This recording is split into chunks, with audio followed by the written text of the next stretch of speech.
In seconds, his quiet ride turned into the difference between saving a deal or losing everything. What started as one simple act of kindness pulled him into a world of power, secrets, and impossible stakes. But when the truth comes out, he discovers that the same deal he's helping to save could destroy his hometown, his daughter's future, and the very community he loves. From a car ride in the dark to a fight against greed in the spotlight, one father must risk everything to prove that every voice deserves to be heard. Can one single dad turn a $50 million deal into hope for an entire town? Before we get into the story, comment below where in the world you are watching from today. The digital clock on Marcus Reed's nightstand cast a soft blue glow across his bedroom.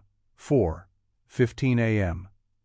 He lay there for a moment, listening to the gentle patter of rain against the window. Another early morning, another day of driving to make ends meet, but that was okay. Everything he did was for Lily. Marcus eased himself out of bed, careful not to let the springs creak.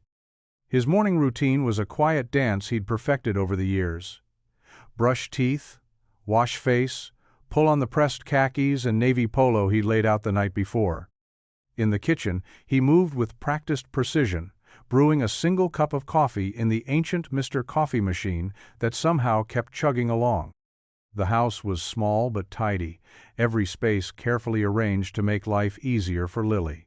Picture books in ASL lined the lower shelves. Bright sticky notes with vocabulary words dotted the walls. A worn but clean couch faced the TV where they watched captioned shows together. It wasn't much, but it was home. At 4:30 a.m., Marcus carried his coffee down the narrow hallway to Lily's room.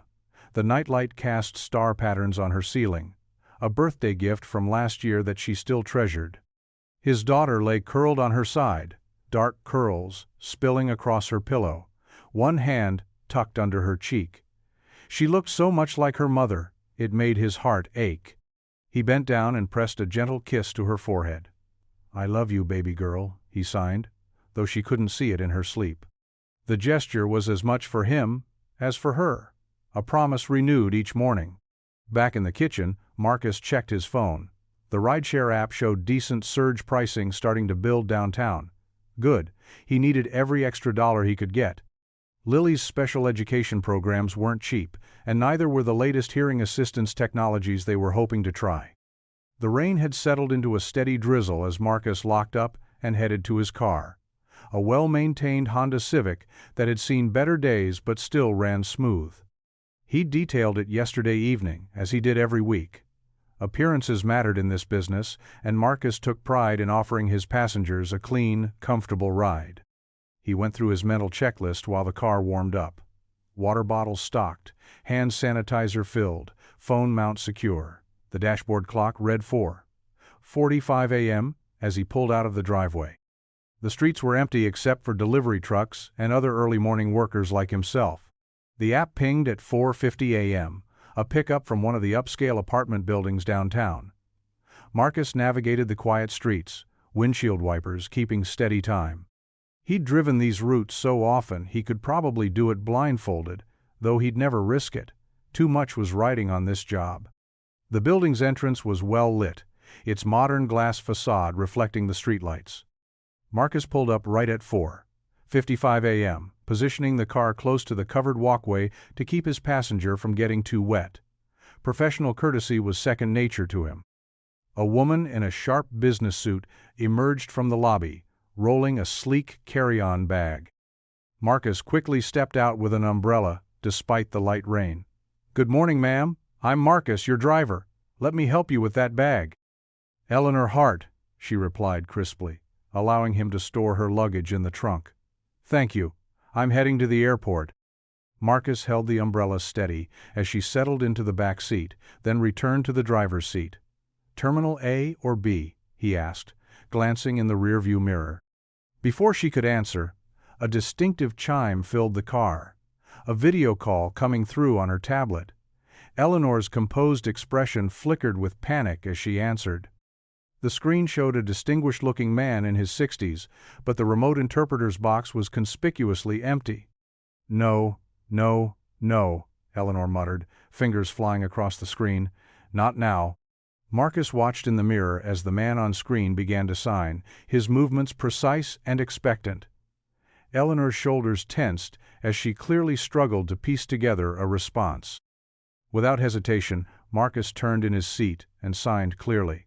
"Good morning, sir. Ms. Hart's interpreter appears to be having technical difficulties. Would you like me to assist?" The shock on Eleanor's face was immediate and complete. Her mouth fell open slightly as she looked from Marcus to her tablet and back again.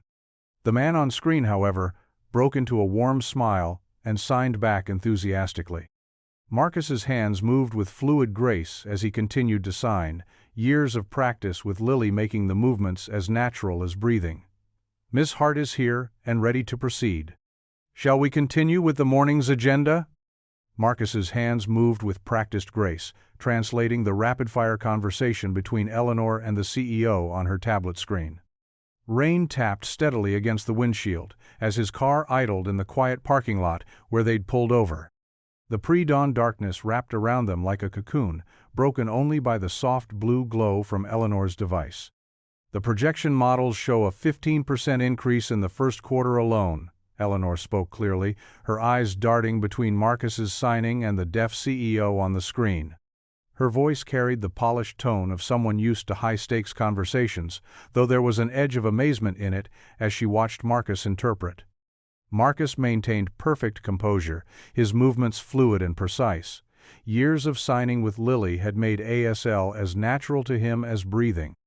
Each gesture carried nuance and meaning, transforming Eleanor's complex financial terminology into crystal-clear visual language. The CEO's hands moved quickly in response, his expression intense. Marcus voiced the translation smoothly. "Those numbers align with our initial estimates, but I'm concerned about the manufacturing transition timeline." Eleanor adjusted her pearl necklace, a nervous habit she probably wasn't aware of. "We've developed a detailed implementation schedule that should minimize any disruption." She paused, watching Marcus's hands dance through the translation. The early morning traffic lights reflected off the car windows, painting shifting patterns of red and green across their faces. Inside the vehicle, the air was charged with the intensity of the discussion, terms, conditions, and possibilities flowing back and forth through Marcus's skilled hands. "The board expects a formal proposal by end of week," the CEO signed, his movements sharp with authority. Marcus voiced this with the same commanding tone, maintaining the executive's presence even through interpretation. Eleanor leaned forward slightly, her gray suit catching the dim light. "I can have the preliminary documentation to you by Wednesday morning. We'll need to move quickly to stay ahead of market fluctuations."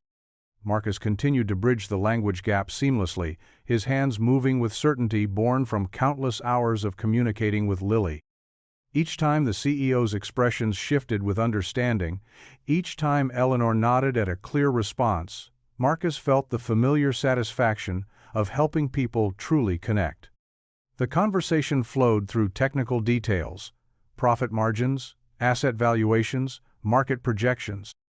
Marcus never hesitated, drawing on his years of experience watching business news with closed captions, helping Lily with her economics homework, absorbing the language of commerce through osmosis. Eleanor's initial tension had melted away, replaced by evident relief and growing admiration. She handled the negotiation with skill, but her eyes kept returning to Marcus's hands, watching this unexpected interpreter work his magic. The sky was beginning to lighten ever so slightly when the CEO signed his final thoughts. Marcus voiced them clearly. "I look forward to reviewing the proposal. This conversation has been illuminating." "Thank you for your time," Eleanor responded, her smile genuine. "We'll be in touch very soon." Marcus translated her closing words with the same warmth she'd conveyed. The screen went dark. Eleanor sat back in her seat, letting out a long breath. The silence in the car felt heavy with possibility.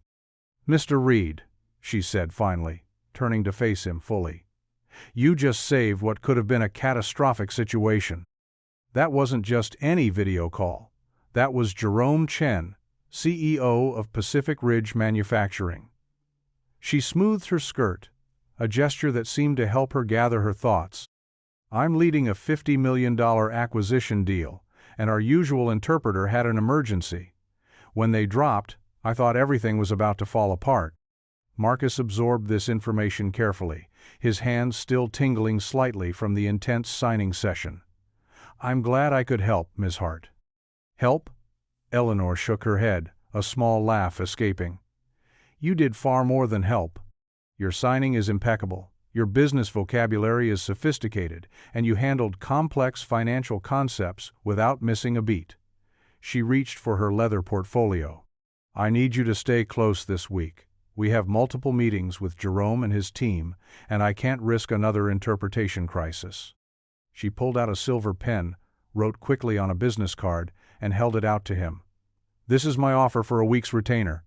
I know it's sudden, but this deal is too important to leave anything to chance. Marcus accepted the card, and his eyes widened slightly at the number written there. It was more than he usually made in 2 months of driving. He thought of Lily, of the specialized learning software she needed, of the therapy sessions that insurance didn't quite cover. I understand if you need time to consider, Eleanor said, her tone gentle but urgent. But I hope you'll say yes. What you just did in there, she gestured to her tablet, that was extraordinary. And I need extraordinary this week. The rain had slowed to a gentle mist outside, and the first real light of dawn was beginning to paint the edges of the clouds. Marcus looked at the card again, then at Eleanor, seeing not just another passenger now, but someone who recognized and valued his skills, someone offering him a chance to do more than just drive. I'll need to make arrangements for my daughter, he said carefully. She's deaf, and her morning routine is important. Eleanor's face softened with understanding. Of course. We can work around your schedule with her. The meetings don't start until 9 each day. She pulled out another business card, this one with her company details. Would you be willing to meet me at this address at 9 o'clock? We can discuss the details and logistics then. Marcus studied the embossed card with its sleek corporate logo. Everything was happening so fast, yet something about it felt right. Like the universe had finally decided to acknowledge all those years of learning sign language, of staying up late reading business journals, of working to understand Lily's world while trying to build a better one for her. Yes, he said, his voice firm. I'll be there. The relief on Eleanor's face was palpable. Thank you, Mr. Reed, truly. She gathered her things, preparing to exit the car. I have a feeling this week is going to change everything. The first rays of sunlight painted the sky in soft pinks and oranges as Marcus pulled into his driveway. His modest 2-bedroom house looked peaceful in the early morning light, its white paint slightly faded but well maintained. The small garden Lily had started last spring was beginning to show signs of life, with tiny green shoots pushing through the dark soil. Marcus's shoulders relaxed as he stepped inside, the familiar scent of home wrapping around him like a warm blanket. The house was quiet except for the gentle hum of the heating system. He hung his keys on the hook by the door, right next to the colorful artwork Lily had made, a family portrait done in bright crayon colors. In the kitchen, he started the coffee maker and pulled out eggs and bread for breakfast. The events of the morning felt almost surreal. Interpreting for $1 million deal from his car, meeting Eleanor Hart, the unexpected job offer. His hands moved automatically as he cracked eggs into a bowl, his mind still processing everything. The wooden floor creaked slightly, and Marcus turned to see Lily padding into the kitchen in her favorite purple pajamas, her curly hair forming a wild halo around her face. Her bright eyes lit up at the sight of him, and her hands moved quickly in greeting. "Good morning, sunshine," Marcus signed back, his face breaking into a warm smile. "Sleep well?" Lily nodded, then pointed to the eggs, and tilted her head questioningly. "Scrambled eggs coming right up," Marcus signed, adding a playful flourish that made Lily giggle. "And guess what? Something interesting happened at work today." Lily perked up, settling onto her usual chair at the kitchen table. She watched intently as Marcus cooked, her eyes following his hands whenever he paused to sign. "I met someone who needed help with sign language," Marcus explained, his movements deliberate and clear. "A businesswoman named Eleanor. She offered me a special job for the week. Lily's hands flew up. No more driving? Still some driving, Marcus signed back, sliding a plate of eggs and toast in front of her. But also using ASL to help in meetings, like when I help at your school sometimes. Lily's face brightened. She loved when Marcus came to her school events as an interpreter. Her hands moved excitedly. Will you wear a suit like Principal Johnson? Marcus chuckled, sitting down across from her with his own plate. Maybe not quite that fancy, but I'll dress nice. They ate together in comfortable silence for a few minutes, sharing looks and smiles across the table. Sunlight streamed through the kitchen window, catching the collection of small crystal figurines Lily's mother had left her, sending rainbow patterns dancing across the walls. More money? Lily signed suddenly, her expression serious beyond her years. Marcus's heart squeezed. Even at 10, she understood more than he wished she had to. Yes, baby. Good money. Maybe enough for those special computer classes you wanted. Lily's eyes widened, but then her brow furrowed. She set down her fork to sign. But what about Mrs. Washington? Who will drive her to choir practice? Marcus reached across the table to squeeze her hand. That was his girl, always thinking of others. Don't worry about Mrs. Washington. I'll make sure she's taken care of. Now, time to get ready for school. While Lily got dressed, Marcus quickly changed his shirt and splashed water on his face. The morning's exhaustion was catching up with him, but there would be time for rest later. He helped Lily pack her backpack, making sure her homework folder and lunch were safely tucked inside. At the front door, Lily suddenly turned and threw her arms around his waist. Marcus hugged her back, breathing in the familiar scent of her strawberry shampoo. When she pulled away, her hands moved in a familiar pattern. Proud of you, Daddy. Marcus felt his eyes grow misty. He signed back, Proud of you too, baby girl. So proud. He watched from the porch as Lily walked to the corner where her friends Sophie and Sophie's mom were waiting to walk to school together. Lily turned back once to wave, her backpack bouncing slightly with each step. Back inside, Marcus finally sat down on the couch, allowing himself to feel the full weight of the morning's events. His phone buzzed in his pocket. The message was from Eleanor Hart. Pick me up at 9 a.m. sharp. We have meetings all day. Marcus checked the time. 7:45 a.m. Just enough time for a quick nap before what promised to be a very interesting day. He set his alarm, closed his eyes, and let himself drift off, still feeling the ghost of Lily's proud hug around his waist. The morning sun blazed against the sleek glass facade of the Crescent Hotel as Marcus pulled up to the circular driveway. Luxury cars lined the entrance, Mercedes, BMWs, and Audis gleaming in perfect formation. His well-maintained but modest sedan looked out of place among the expensive vehicles. Eleanor sat in the back, tapping rapidly on her tablet. She hadn't said much during the drive, absorbed in what Marcus assumed were deal preparations. He'd caught glimpses of her in the rearview mirror, her silver-streaked hair pulled back in an elegant twist, her navy pantsuit crisp and professional. "We're here, Miss Hart," Marcus said, bringing the car to a smooth stop. Eleanor looked up, her reading glasses perched on the edge of her nose. "Thank you, Marcus. And please, call me Eleanor. We'll be working closely this week." She slipped her tablet into a leather portfolio. "Would you mind helping with my bags? I'll need you to wait while I check in. There's an important meeting in 30 minutes. "Of course." Marcus stepped out and opened her door, then retrieved 2 sleek suitcases from the trunk. The doorman barely glanced at him as they entered the marble-floored lobby. Crystal chandeliers cast rainbow prisms across the walls. The air smelled of fresh flowers and expensive perfume. Well-dressed guests moved purposefully through the space, their shoes clicking against the polished floor. At the front desk, Eleanor handed over her corporate card. "Reservation for Hart, Eleanor. Executive floor." The clerk's fingers flew across the keyboard. "Yes, Miss Hart, we have you in one of our premium suites for the week. Welcome to the Crescent." Marcus stood a respectful distance away, hands clasped in front of him. He observed the lobby's ebb and flow, the careful dance of privilege and service. A group of executives strode past, their conversation a buzz of market projections and quarterly reports. "All set," Eleanor said, returning with her key card. "The elevators are this way." They crossed the lobby toward a separate bank of elevators marked Executive Floor Access. A uniformed staff member stepped forward, his hand raised. "I'm sorry, sir," he said to Marcus, his tone polite but firm. "These elevators are restricted. Service elevators are located—" "Excuse me?" Eleanor's voice cut through the air like a blade. She drew herself up to her full height, her blue eyes flashing.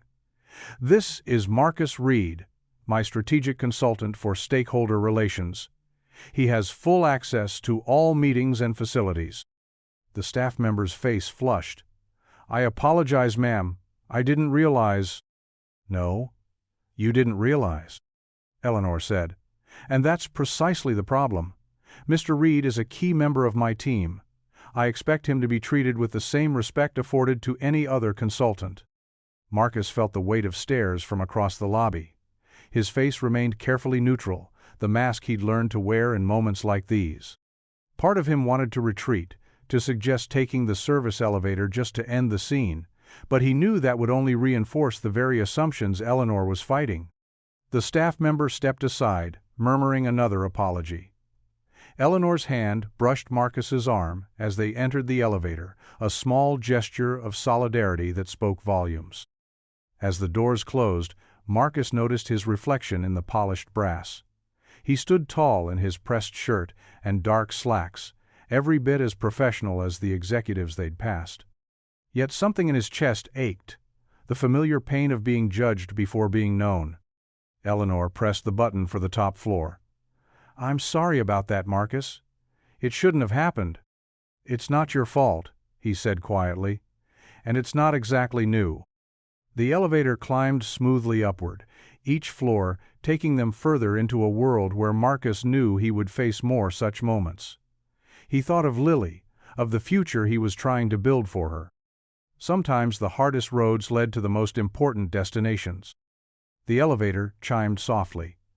Marcus adjusted his grip on Eleanor's suitcases as the doors opened onto the executive floor's pristine hallway.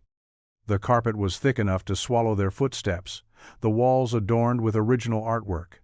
It was beautiful, exclusive, and very clearly a space that had not been designed with someone like him in mind. Eleanor strode forward with purpose, her heels sinking into the plush carpet. "This way," she said. "We have work to do." Marcus followed, carrying not just luggage but the weight of knowing that every step forward would require proving, again and again, that he belonged in these halls. The morning light streamed through tall windows, casting long shadows across their path. The afternoon sun beat down on the weathered brick facade of Hearth. Hammer as Eleanor's hired car pulled into the visitor parking lot. The factory stretched across several acres, its smokestacks reaching toward clouds that hung low and heavy with the promise of rain. The air carried the metallic tang of industry mixed with the earthy scent of fresh-cut grass from the neighboring park. Marcus stepped out of the car, straightening his tie. The morning's tension from the hotel still lingered in his shoulders. But here, surrounded by familiar sights and sounds, he felt his muscles begin to relax. This was his community's heart, not just a factory, but a lifeline that had sustained families for generations. Eleanor emerged from the car, her heels clicking against the asphalt. She'd traded her morning blazer for a lighter jacket, making concessions to the factory floor's practical demands. Her tablet was tucked under her arm, ready for notes and photos. "Quite different from the corporate offices," she observed, taking in the building's industrial charm. "This place has character," Marcus replied, "and history. My father worked here for 30 years. They approached the main entrance, where a security guard sat behind thick glass. His face lit up with recognition as Marcus approached. "Well, if it isn't the choir man himself." The guard, an older gentleman named Bill, pressed the buzzer to let them in. "Haven't seen you since last month's performance at Pastor Ruth's. That rendition of Amazing Grace still gives me goosebumps." Marcus smiled, introducing Eleanor as they signed the visitor log. She noticed how his signature was practiced and precise, the same careful attention he gave to every task. The factory floor manager, Mrs. Washington, met them at the inner doors. She was a sturdy woman in her 60s, her gray hair tucked beneath a hard hat, her weathered hands telling stories of decades of work. "Marcus Reed!" She pulled him into a quick hug. "The choir's not the same without your tenor. And who's this?" "Eleanor Hart." Eleanor extended her hand. "I'm here to tour the facility and meet the team." Mrs. Washington's handshake was firm. "Well, you're in good hands with Marcus. He knows just about everybody here." They donned protective gear, hard hats, safety glasses, and bright yellow vests. The equipment felt foreign to Eleanor, but Marcus wore his with the ease of familiarity. The factory floor thrummed with energy. Massive machines shaped metal with precision, while skilled workers guided their operations. The air was thick with the scent of oil and warm metal. Conveyor belts moved parts in complex patterns, like veins carrying life through the building's industrial body. "Hey, Marcus," called a young woman operating a press. "You coming back to choir practice this week? Pastor Ruth says the Christmas program needs more male voices." "We'll see, Sandra," Marcus called back, waving. "How's your mom doing?" "Better. Those meals you and the church group sent really helped." As they walked, more greetings rang out. "Choir man! Marcus, my man! When you gonna sing for us again?" Each call was accompanied by waves and warm smiles, creating a stark contrast to the cold shoulder he'd received at the hotel. Eleanor watched the interactions with interest. "You really are woven into the fabric of this place," she observed. "It's more than just a factory," Marcus explained, pausing to let a forklift pass. "See that man there? That's James, Marine veteran, 2 tours. Hearth. Hammer gave him a chance when other places wouldn't look twice. And over there? That's Maria. Single mom, just like I'm a single dad." The factory worked with her schedule so she could finish her associate's degree. They passed through the assembly area, where workers were piecing together industrial equipment. The precision of their movements spoke of years of experience, each person contributing to a well-orchestrated symphony of production. "Brother Marcus!" A deep voice boomed across the floor. A tall man in maintenance coveralls approached, removing his hard hat to reveal gray-streaked hair. "Thought I recognized that walk. Still keeping that old Chevy running?" "Sure am, Pete. Your tips about the timing belt saved me a fortune." Pete grinned, then turned to Eleanor. "This man right here? Salt of the earth. His daughter Lily came by last month with her school group. Smartest kid you'll ever meet. Had all kinds of questions about our robotics system." Eleanor noticed how Marcus's face softened at the mention of Lily. "She's fascinated by engineering," he said proudly. "The school's program has really opened her eyes to the possibilities." They continued their tour, with Marcus providing insights that went far beyond the mechanical aspects of production. He knew which workers had children in college, who was caring for elderly parents, whose spouse was fighting illness. Each story highlighted the human ecosystem that had grown around the factory's steady employment. Near the break room, a group of workers huddled around a table, their conversation dropping to whispers as Eleanor and Marcus passed. The words were barely audible, but they carried the weight of fear. "They're shutting this place down." Marcus's step faltered slightly, though he maintained his composed expression. The whispered words hit him like a physical blow, connecting dots he hadn't wanted to see. The acquisition deal, the corporate visitors, the detailed facility tours, suddenly, it all took on a darker meaning. Eleanor was pointing out something about the production line's efficiency, but Marcus's mind was racing. He thought of Mrs. Washington, approaching retirement after giving her life to this place. Of James, who'd finally found stability after his military service. Of Maria, working toward a better future for her kids. The factory's rhythm continued around them, the hiss of pneumatic tools, the whir of conveyor belts, the steady beat of machinery. But now each sound seemed to echo with uncertainty, like a familiar song playing slightly out of tune.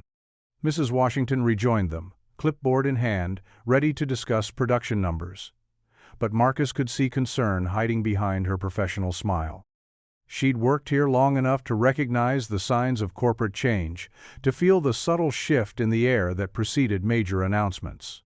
The afternoon light slanted through high windows, casting long shadows across the factory floor.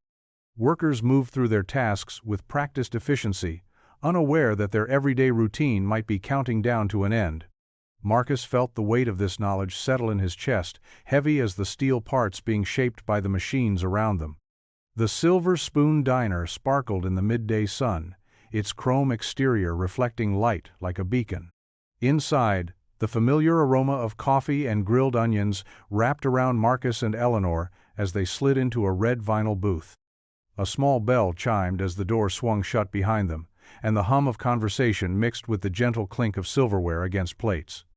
"2 coffees, please," Eleanor called to the waitress, who nodded with a warm smile. She placed her tablet face down on the table, a deliberate gesture that caught Marcus's attention. Her shoulders relaxed slightly as she leaned back against the booth.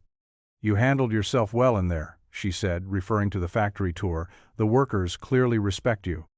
Marcus stirred his coffee when it arrived, the spoon making soft circles in the dark liquid. "I've known most of them for years. Mrs.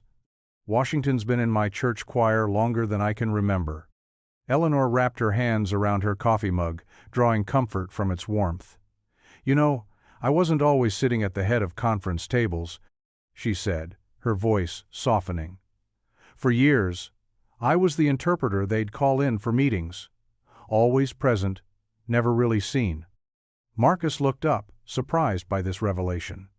The poised executive before him seemed far removed from that past she described.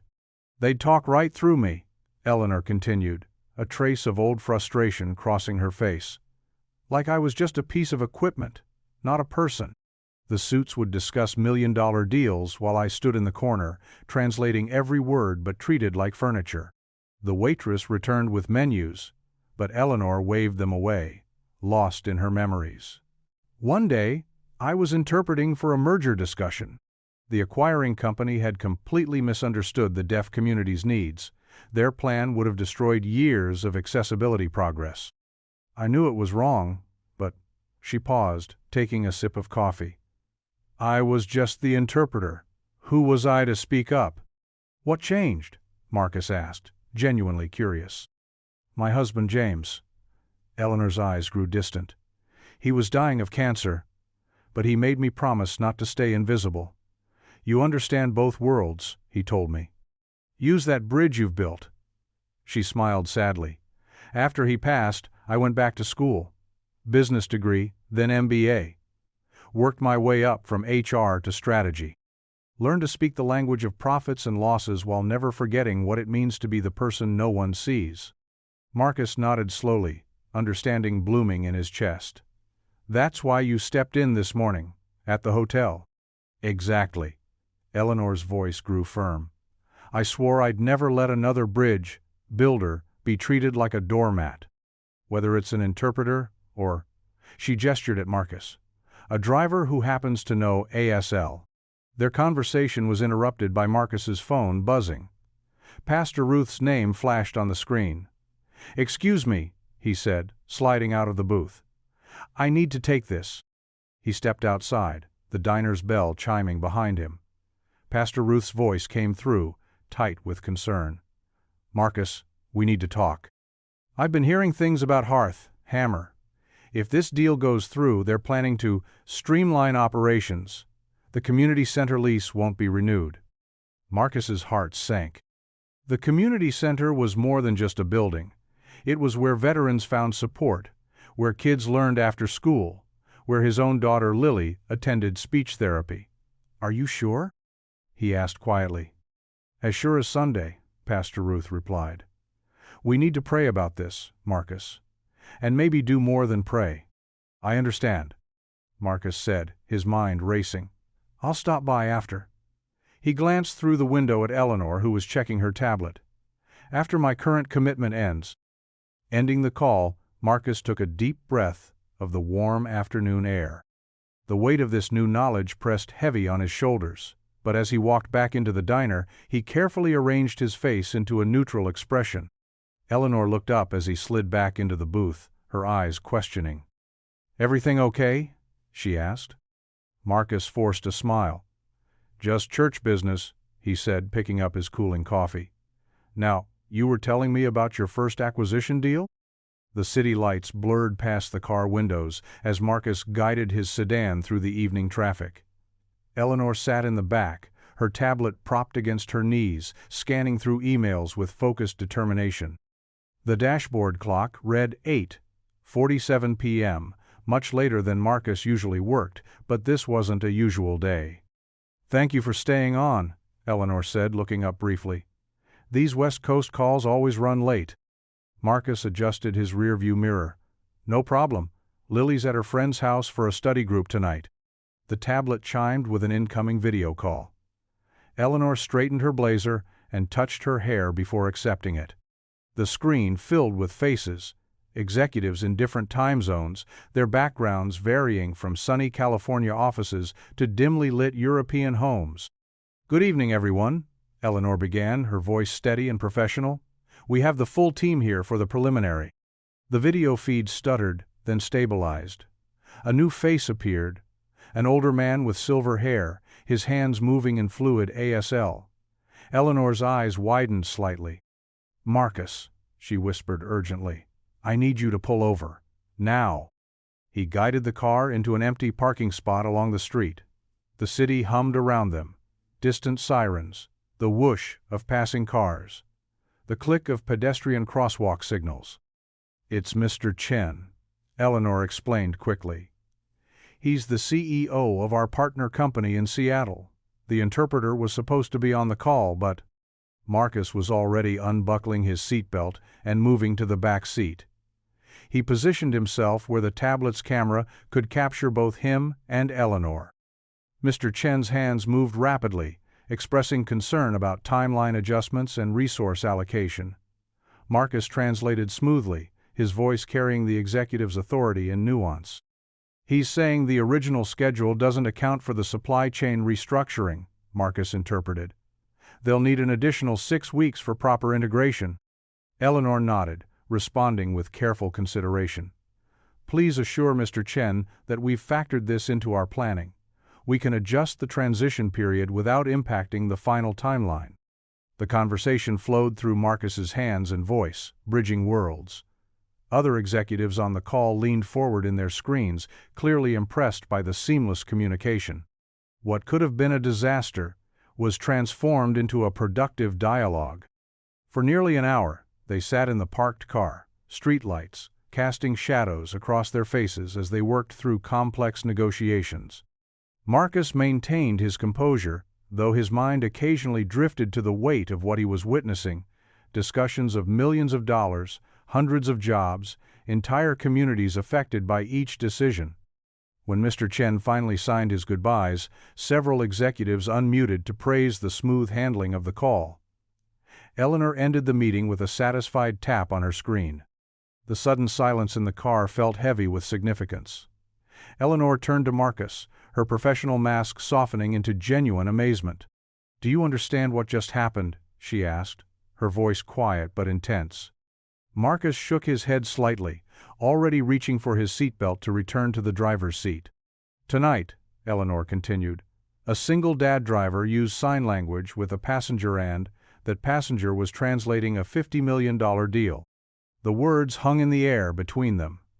Marcus's hands, still warm from signing, gripped the steering wheel as the full weight of his involvement settled over him. He wasn't just a driver anymore. He had become part of something much bigger, something that could affect not only his family but his entire community.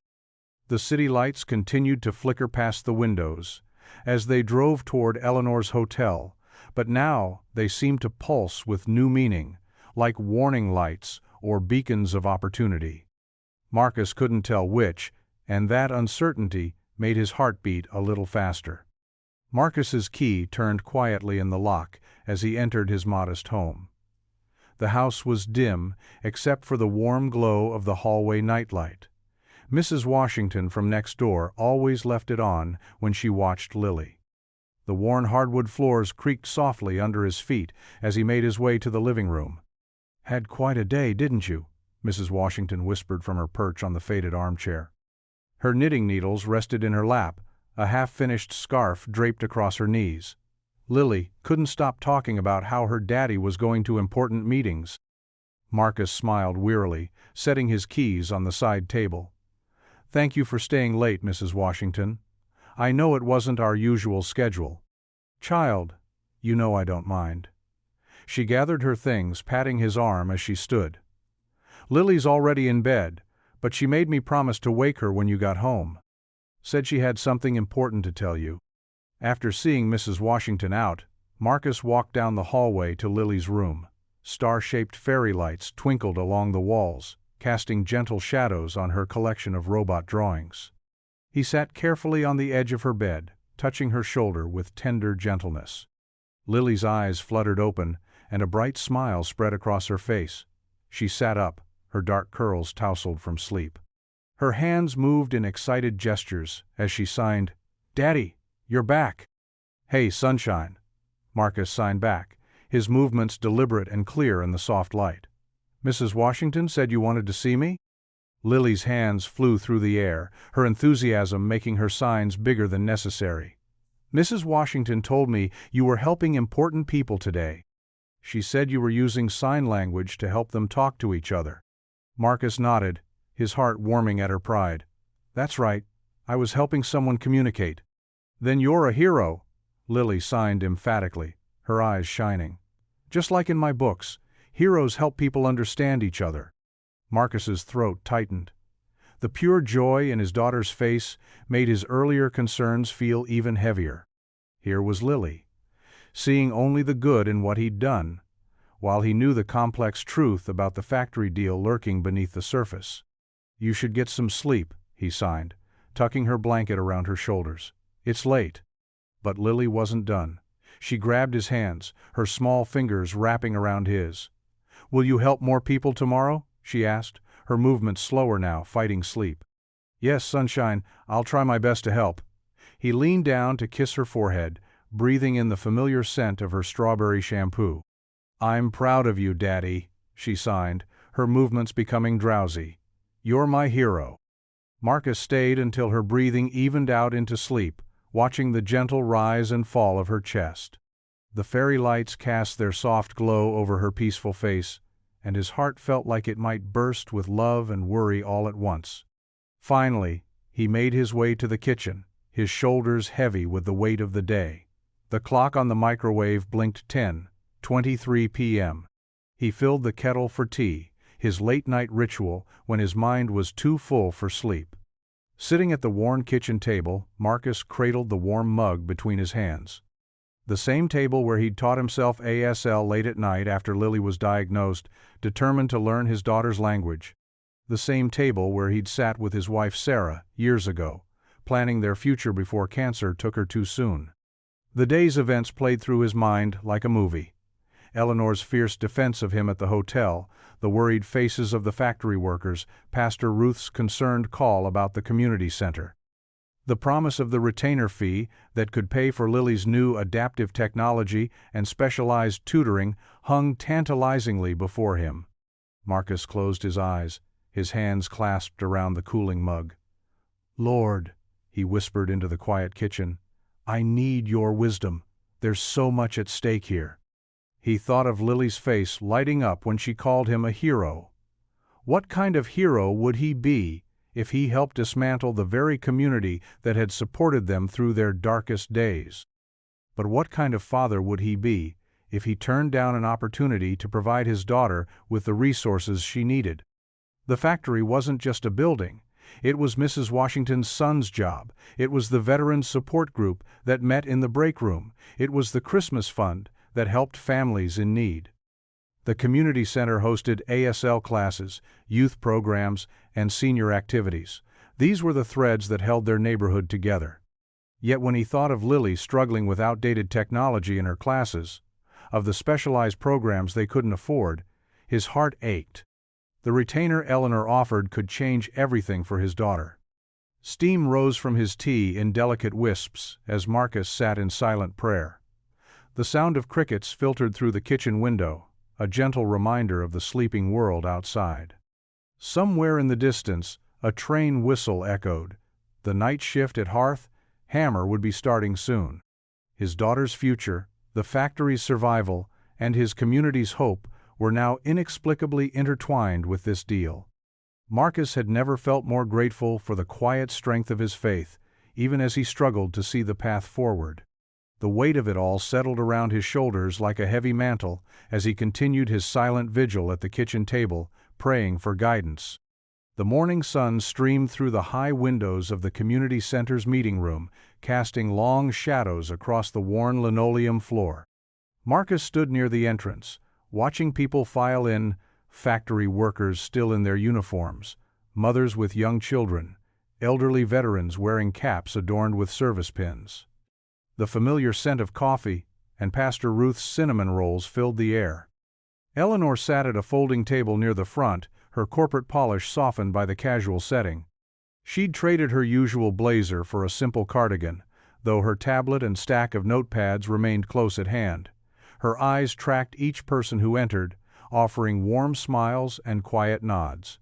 "Thank you all for coming," Pastor Ruth's voice carried across the room as she moved to the center. Her silver hair caught the light, and her presence commanded attention without demanding it. "We're here today because sometimes the most important voices are the ones that don't usually reach the boardroom."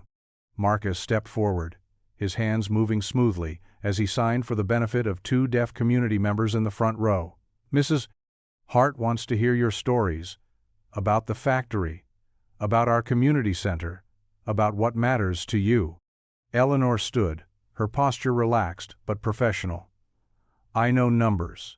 I understand spreadsheets and profit margins. But what I need to understand better is the human side of this equation. Please, share your thoughts." A young woman in a Hearth Hammer uniform raised her hand. "My grandfather worked at that factory for 40 years. Now I'm there, and my kids in the daycare program right here at the center. If either one closes." She didn't finish the sentence. Marcus interpreted while Eleanor made notes, her pen moving steadily across the paper. The stories began to flow. Veterans who'd found purpose on the factory floor, families who relied on the community center's after-school programs, elderly residents who gathered for weekly bingo nights and health screenings.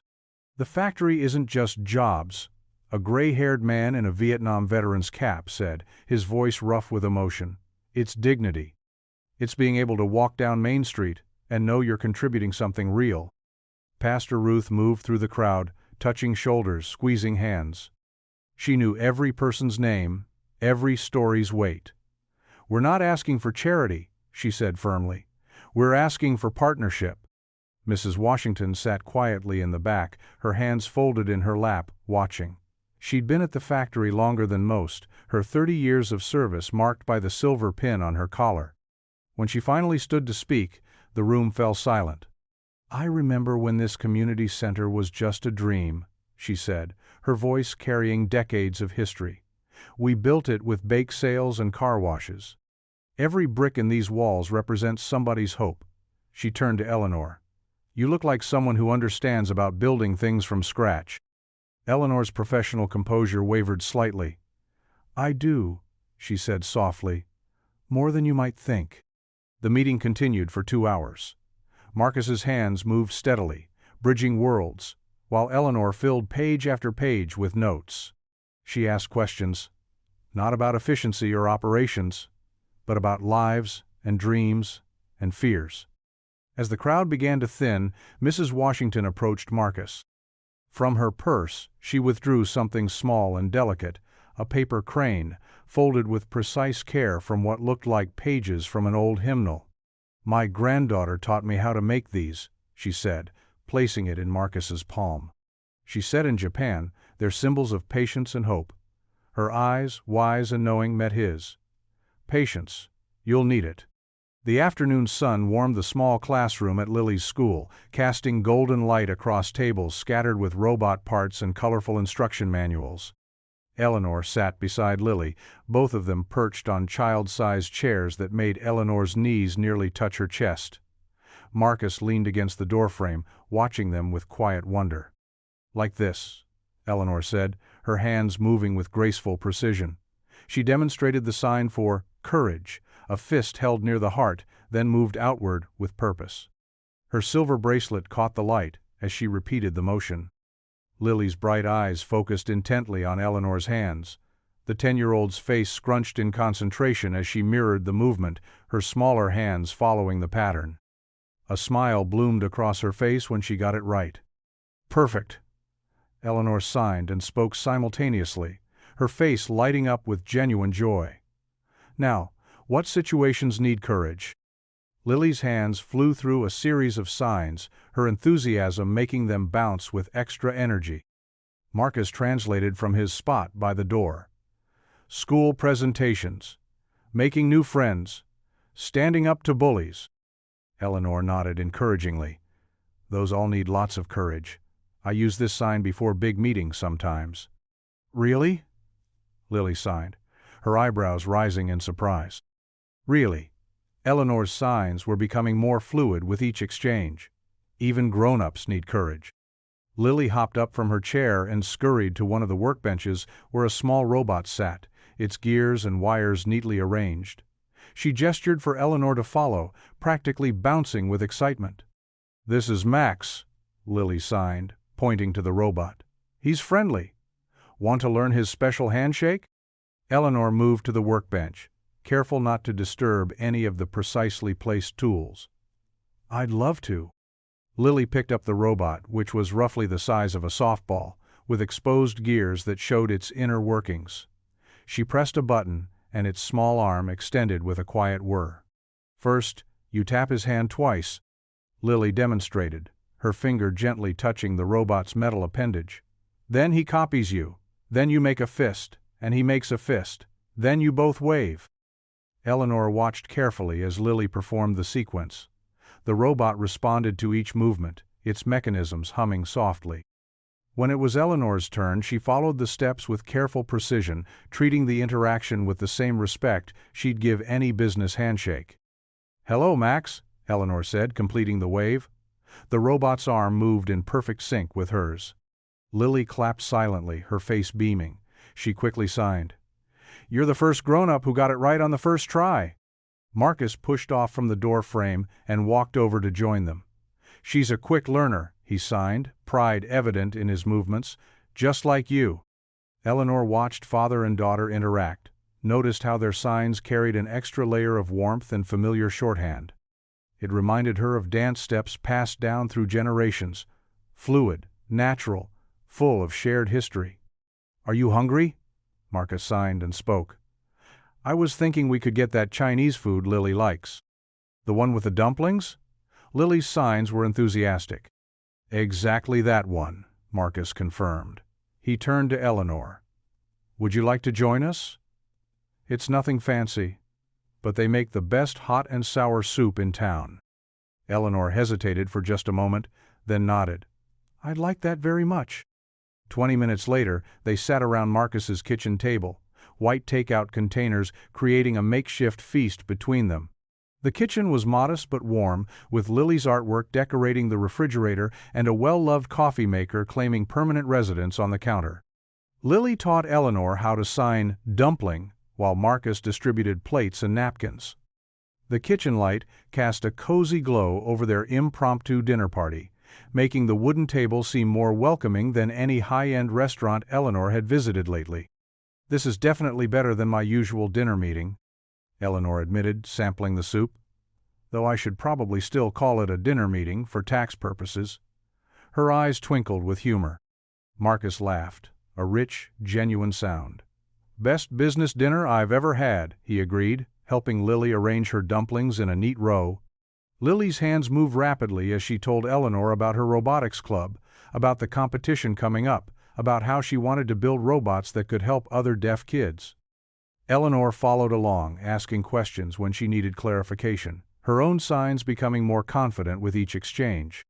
The conversation flowed naturally between spoken word and sign, creating its own rhythm. Eleanor found herself relaxing in a way she rarely did during business dinners, where every word was calculated and every gesture measured. Here, in this kitchen, with its mismatched chairs and warm yellow walls, she felt something shift, as if she'd been invited into a space where titles and corporate strategies didn't matter. Lily showed Eleanor how to properly dip the dumplings in sauce, while Marcus shared stories about Lily's first attempts at cooking. The smoke alarm had its own opinion about that experiment. They laughed together, signs and words interweaving, creating a language of their own. As they shared the last dumpling, cut carefully into 3 pieces at Lily's insistence, Eleanor realized she couldn't remember the last time she'd felt so genuinely included in a family moment. The simple act of passing containers, of learning new signs, of watching Lily's expressive face as she told her stories, it all felt like a gift she hadn't known she was missing. Marcus caught her eye across the table and smiled, a quiet understanding passing between them. This wasn't just about business anymore. This wasn't just about deals and community centers and factories. This was about connection, about bridges built with more than just words or signs. Lily tapped the table to get their attention, then signed with enthusiasm. "Can Eleanor come for dinner again tomorrow?" The mahogany-paneled boardroom on the 32nd floor felt like another world compared to Marcus's usual morning routes. Floor-to-ceiling windows revealed the city sprawling below, where tiny cars crawled like ants along distant streets. Marcus adjusted his tie, borrowed from his church clothes, and tried to look natural in the leather executive chair. Eleanor stood at the head of the long table, her navy blazer crisp and authoritative. "Thank you all for coming," she said, her voice steady and professional. "Before we discuss the Hammer acquisition numbers, I'd like to introduce Marcus Reed, our community relations consultant." A heavy silence fell over the room. Marcus could feel the weight of skeptical stares from the dozen board members seated around the table. Director Thompson, a gray-haired man with wire-rimmed glasses, didn't bother hiding his smirk. "A driver?" Thompson's voice dripped with disdain. "Eleanor, this isn't a taxi service meeting." Marcus kept his expression neutral, though his jaw tightened. He'd faced plenty of rooms like this before, places where people saw his skin color first and his worth last. Eleanor's green eyes flashed. "Mr. Reed is the reason we still have a deal to discuss at all. His ASL skills saved our crucial meeting with Global Tech CEO last week. We have professional interpreters for that." Director Chen cut in, tapping her pen against the table. "None of whom were available at 5 a.m. when we needed them," Eleanor countered. She clicked to the next slide, showing graphs of worker productivity at Hammer. "What Mr. Reed brings is unique insight into the community we're about to invest in. He knows the workers, the families, the real impact of our decisions." Director Williams, younger than the others and wearing a pink bow tie, leaned forward. "With all due respect, Eleanor, this is a $50 million deal. We can't let sentimentality cloud our judgment." Marcus cleared his throat softly. When he spoke, his voice was calm but firm. "May I address the board?" Eleanor nodded, giving him an encouraging smile. "I understand business," Marcus said, meeting each board member's gaze in turn. "I served in the Army, managed warehouse operations, and now run my own independent contracting work. But I also understand people. The workers at Hammer aren't just numbers on your spreadsheets, they're skilled craftspeople, veterans like Mrs. Washington, who's been there 20 years, young parents trying to build a future." He pulled out a folder and distributed some papers. "These are efficiency proposals developed by the workers themselves. They know that factory better than anyone. They have ideas for reducing waste, improving workflow, even incorporating new technology, all while preserving jobs." Director Thompson barely glanced at the papers. "This is highly irregular." "So was having our CEO's meeting saved by a rideshare driver," Eleanor replied smoothly. "Sometimes irregular is exactly what we need." Marcus continued, his voice gaining strength. "The community center connected to the factory serves over 300 families. It provides after-school programs, job training, and support services. Shuttering it wouldn't just hurt morale, it would damage productivity when workers have to scramble for childcare or senior care." Director Chen studied the proposals with more interest now. "These cost-saving estimates are intriguing, but how can we verify them?" "Because the workers themselves provided the data," Marcus explained. They're not asking for handouts, they're offering partnership. They want this company to succeed as much as you do. Eleanor pulled up another slide. If we implement even half of these suggested improvements, our projected ROI increases by 12% over 5 years. That's with the community center remaining operational. The room grew quiet as the board members studied the numbers. Director Williams adjusted his bow tie thoughtfully. It's an interesting perspective, different from our usual approach. Different isn't always bad, Eleanor said. She stood straighter, her presence commanding the room. Mr. Reed isn't just a driver who happens to know sign language. He's someone who can bridge worlds, the boardroom and the factory floor, corporate strategy and community impact. He's the reason we're still in negotiation with Global Tech, and he might be the key to making this acquisition work for everyone. Director Thompson's frown deepened. This is all very touching, but we have shareholders to answer to. Exactly, Eleanor agreed. And what shareholder wouldn't want a deal that increases profitability while building community goodwill? We're not just buying a factory, we're investing in a workforce, a neighborhood, a future. Marcus watched the subtle shifts in body language around the table. Some board members were nodding slightly, others still looked skeptical, but at least they were listening now.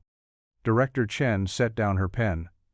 I move that we review these worker proposals in detail before making final decisions about the community center and staffing levels. Seconded, Director Williams added quickly. Thompson sighed heavily. Fine. But we'll need more than just good stories. We need hard data, concrete proposals, and guarantees that these community-minded solutions won't compromise our bottom line. Eleanor turned to Marcus. Can you gather more detailed proposals from the workers? Something comprehensive that addresses both productivity and community impact. Marcus nodded, thinking of Mrs. Washington's paper crane and Pastor Ruth's quiet wisdom. Give me 3 days. I'll bring you a plan backed by everyone from the assembly line to the shipping dock. The board voted to delay final decisions until they could review the expanded proposals.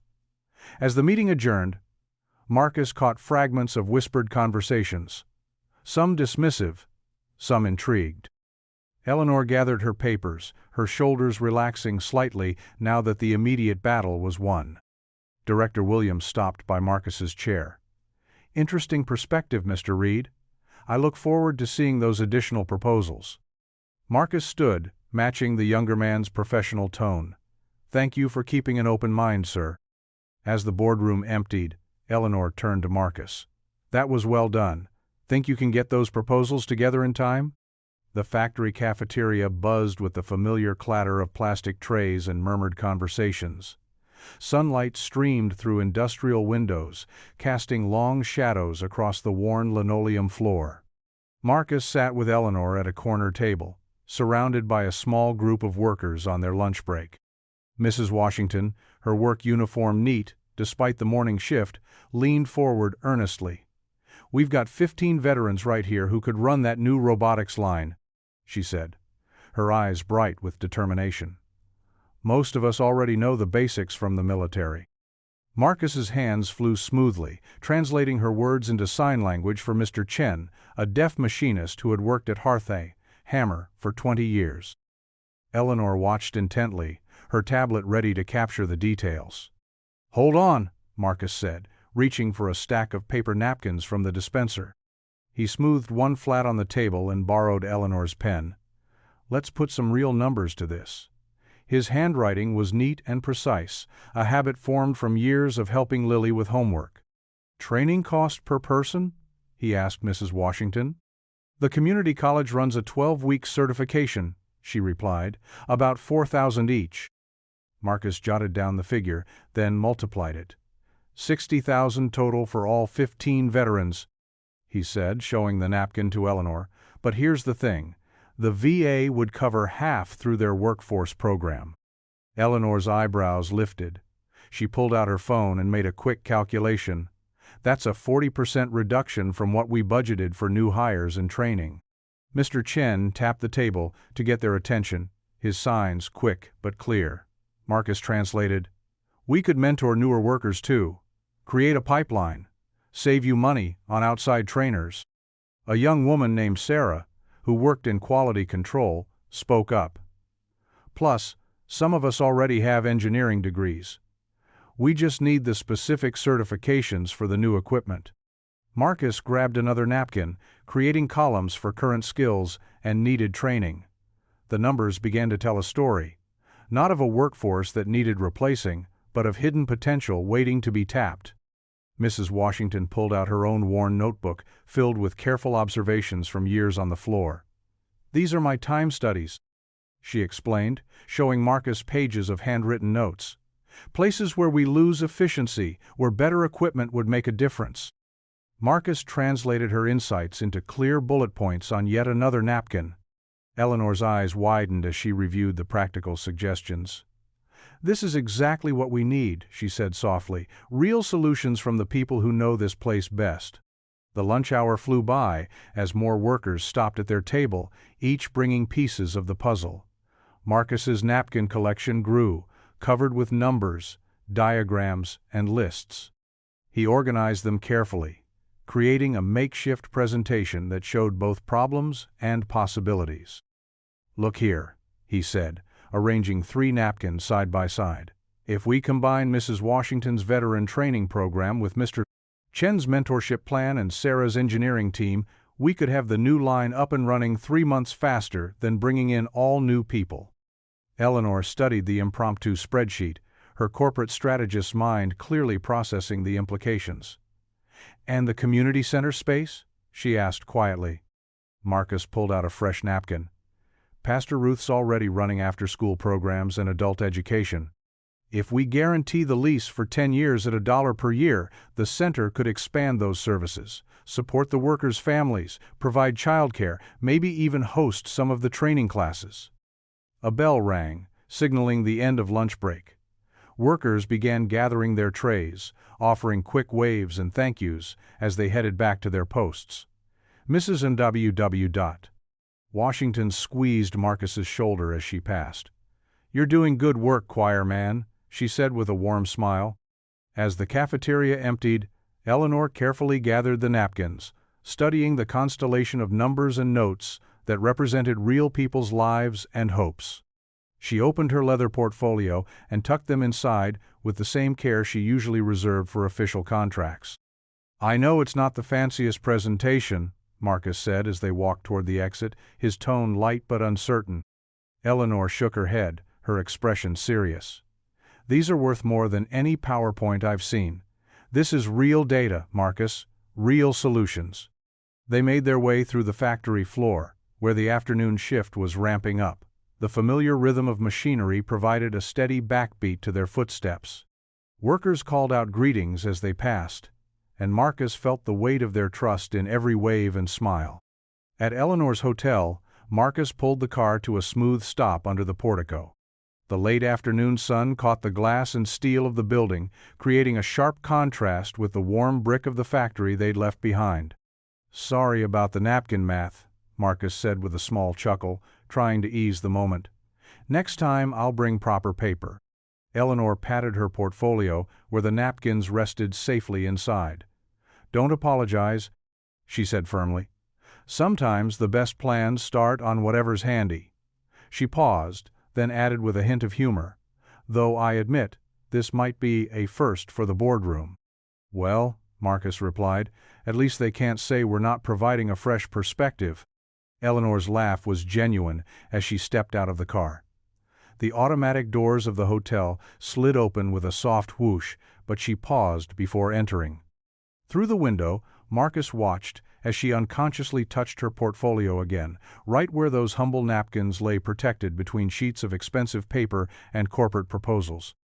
In that simple gesture, he saw how much she understood their true value, not just as numbers, but as the hopes and dreams of an entire community.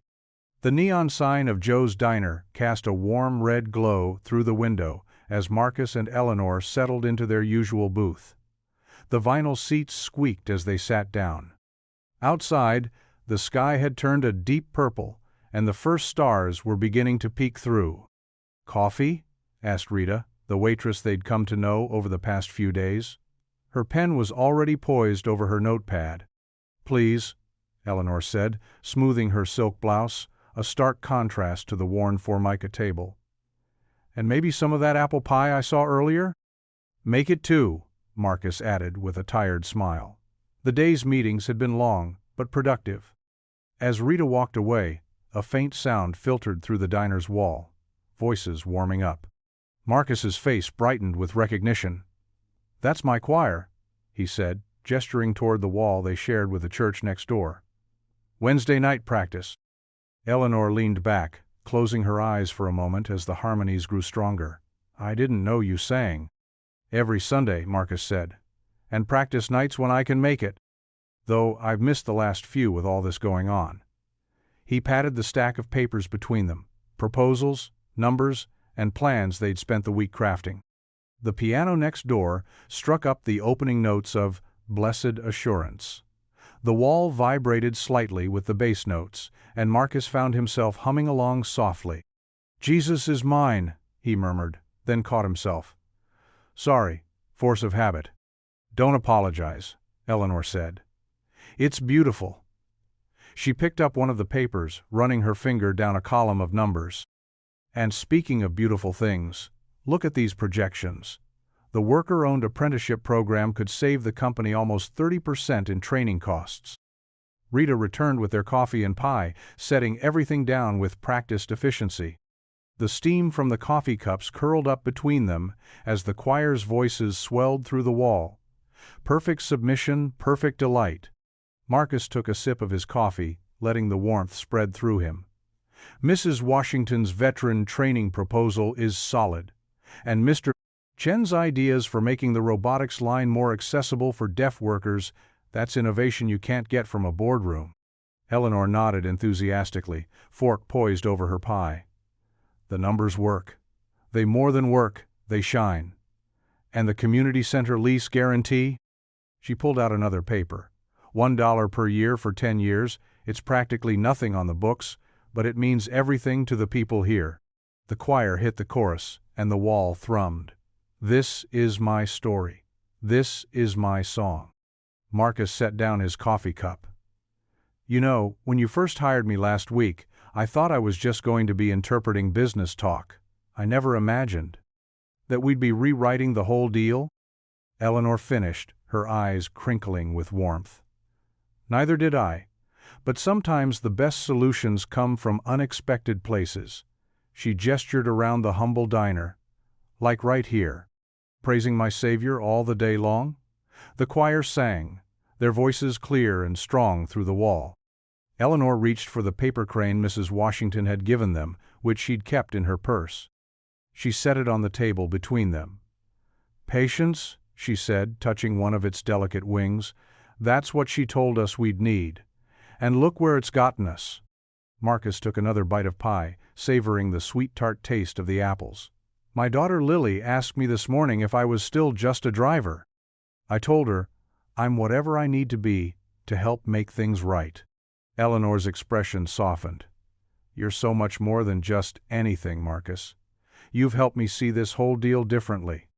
Not just numbers on a page, but real people, real lives." The piano next door played the final verse, and the voices rose in harmony. "Perfect submission, all is at rest." Eleanor raised her coffee cup. "To unexpected partnerships?" Marcus lifted his own cup with a genuine smile, the first real, unworried smile he'd had in days. The cups clinked gently. "You know," Eleanor said, setting her cup down, "I haven't felt this hopeful about a deal in years. Maybe ever." She looked around the diner, at the worn booths and the flickering fluorescent lights, at the paper crane and their scattered notes.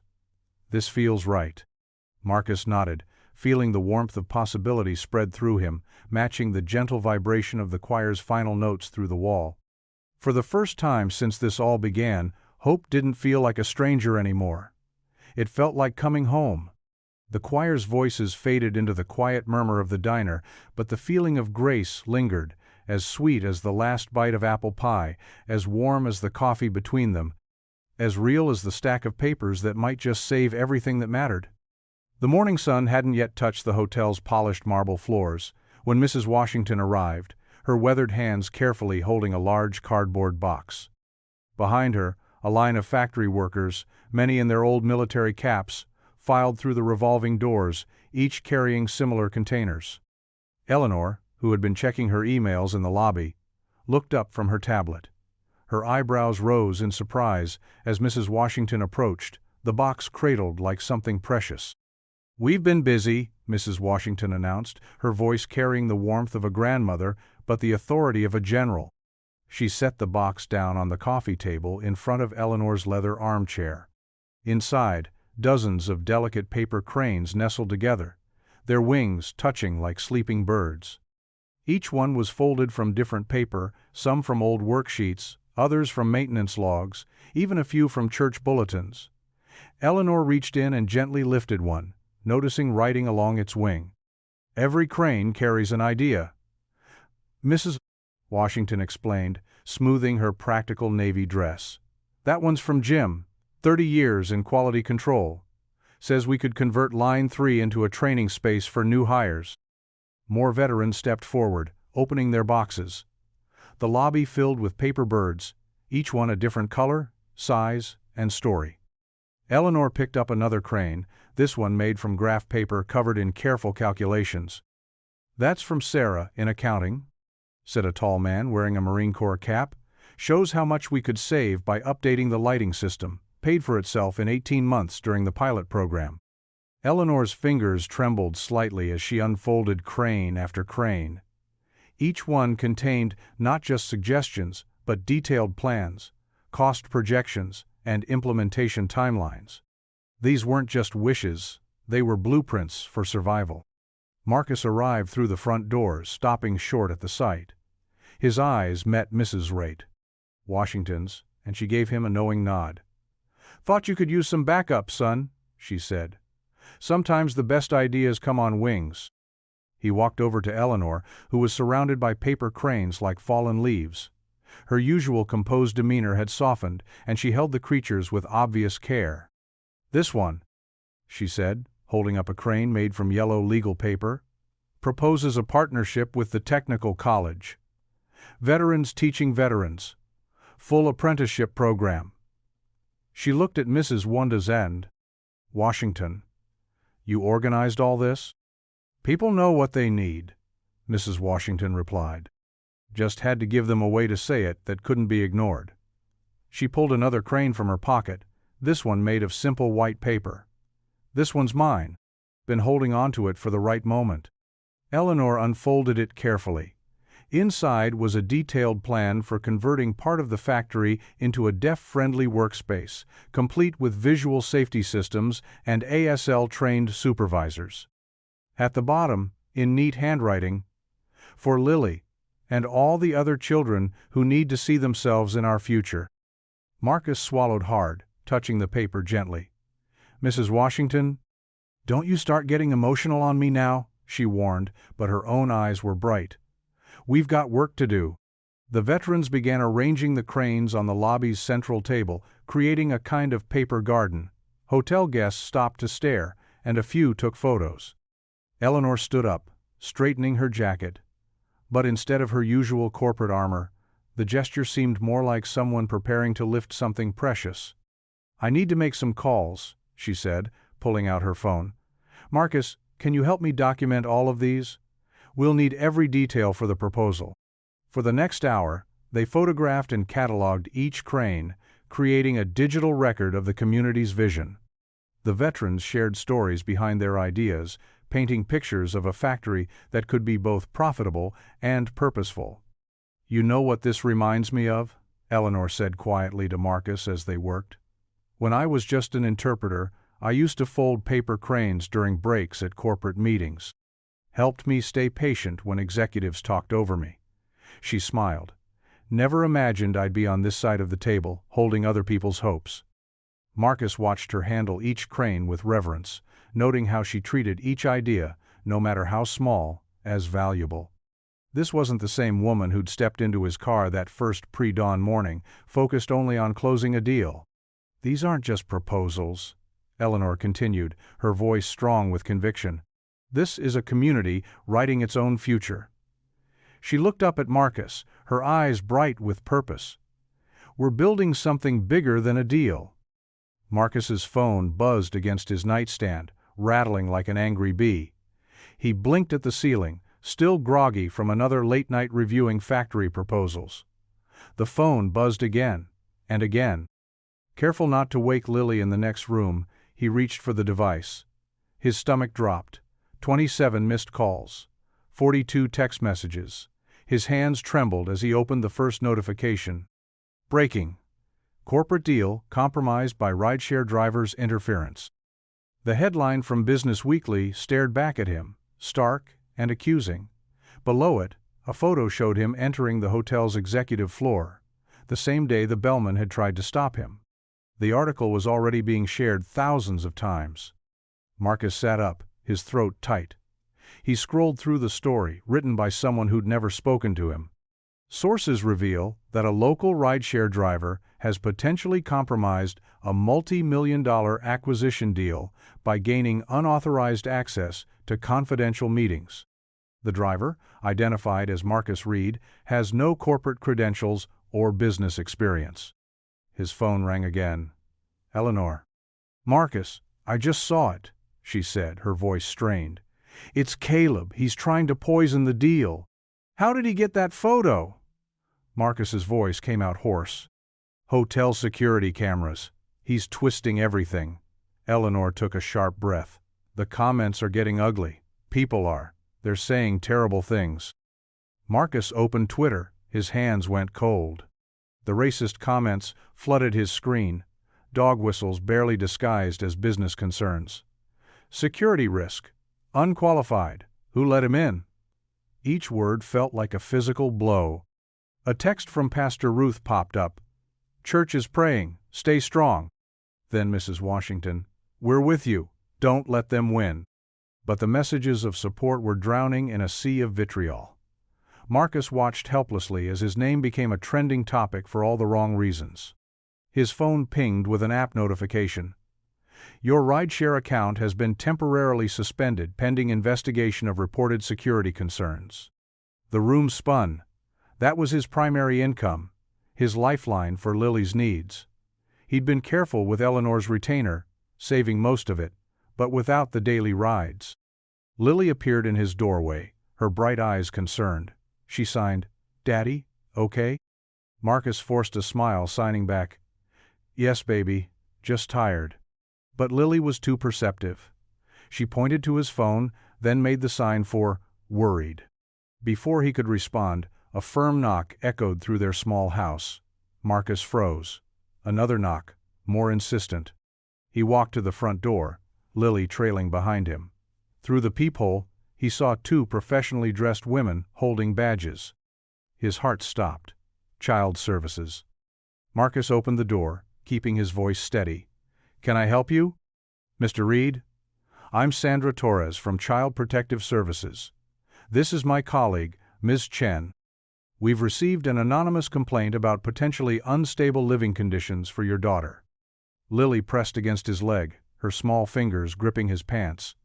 Marcus felt the world tilting sideways. There must be some mistake, he said, fighting to keep his voice level. My daughter is well cared for. Ms. Torres consulted her tablet. We have reports of irregular hours, possible neglect due to work scheduling, and concerns about financial stability. She looked up. May we come in? Marcus wanted to refuse, to shield Lily from this invasion. But he knew that would only make things worse. He stepped aside, letting them enter. The social workers moved through their home with clinical efficiency, taking notes. They opened cupboards, checked Lily's room, examined the bathroom. Marcus answered their questions mechanically, showing them Lily's perfectly organized homework station, her medical records, the well-stocked kitchen. Lily watched it all with wide eyes, her hands moving rapidly. Why are they here? What's wrong? Marcus signed back. It's okay, just some questions. Ms. Chen noticed their exchange. You communicate primarily through sign language? Yes. My daughter is deaf. I learned ASL when she was diagnosed as a baby. And her schooling arrangements? She attends the Davidson School for the Deaf. They have an excellent program, his voice caught. Without his rideshare income, even with savings, how long could he maintain tuition? The inspection continued for an eternal 45 minutes. The social workers were professional but thorough, their questions cutting deeper with each probe into their lives. Finally, Ms. Torres closed her tablet. We'll need to schedule a follow-up visit, and we'll require documentation of stable income and child care arrangements. Marcus nodded numbly, watching them leave. When the door closed, he slumped against it, sliding down to sit on the floor. Lily immediately climbed into his lap, her small hands framing his face, forcing him to look at her. She signed deliberately. "We okay, Daddy, we okay." But they weren't okay. His phone kept buzzing with notifications of more social media attacks. His rideshare account was suspended. Child services would be watching. And somewhere in a corporate office, Caleb was probably smiling, pleased with the chaos he'd created. Marcus pulled Lily close, breathing in the familiar scent of her strawberry shampoo.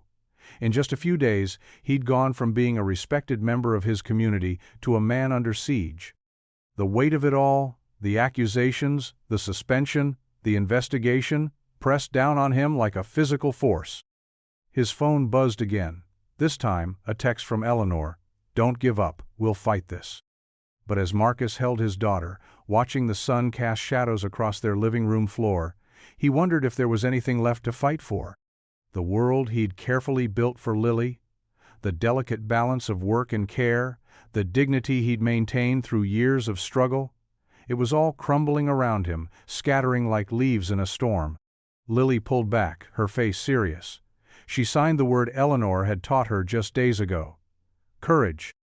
Marcus tried to smile, but his eyes burned with tears he refused to let fall.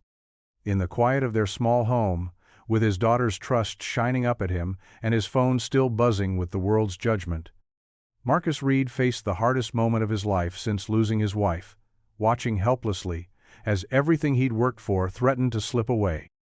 The community center's old gymnasium smelled of floor wax and decades of basketball games.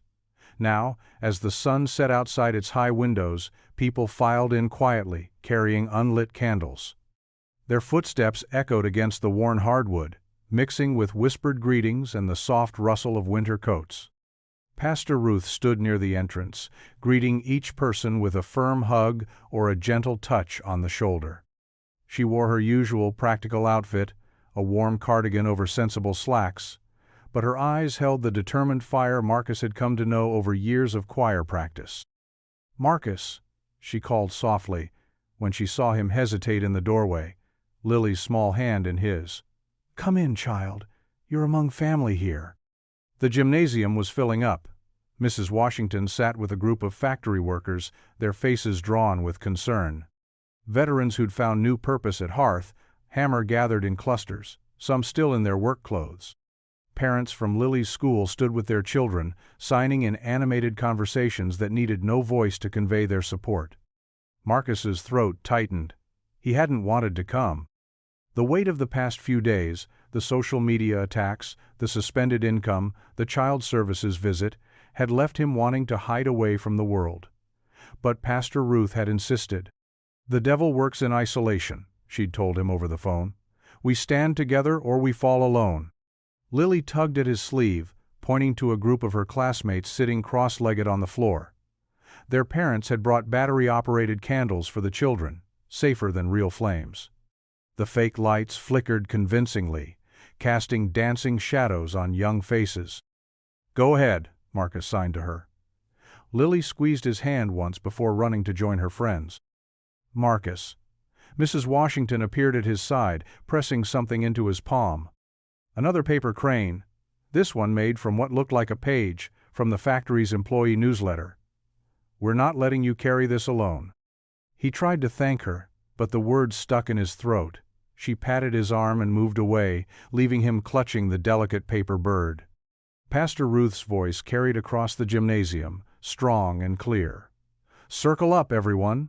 That's right, make room for everyone. No one stands outside our circle tonight." The crowd shifted, forming a large ring around the edge of the basketball court. Someone had placed folding chairs at intervals for the elderly. The children sat on the floor, their electric candles creating pools of warm light in the growing dusk. Marcus found himself guided to a spot between Mrs. Washington and Mr. Chen, whose daughter went to school with Lily. Lily scooted across the floor to sit at his feet, leaning back against his legs. "We're here tonight," Pastor Ruth began, "because one of our own needs us. But we're also here because what happens to one of us happens to all of us." She looked around the circle, meeting eyes, nodding to familiar faces. This community wasn't built by corporations or deals. It was built by people who believed in something bigger than themselves. Murmurs of agreement rippled through the circle. A few amens echoed off the walls. "Marcus Reed," Pastor Ruth continued, making him want to shrink into himself, "has spent years serving others, driving folks to doctor's appointments at dawn, singing in our choir, learning a whole new language just to speak to his beautiful daughter." Lily beamed up at Marcus, her smile pure and untouched by the week's darkness.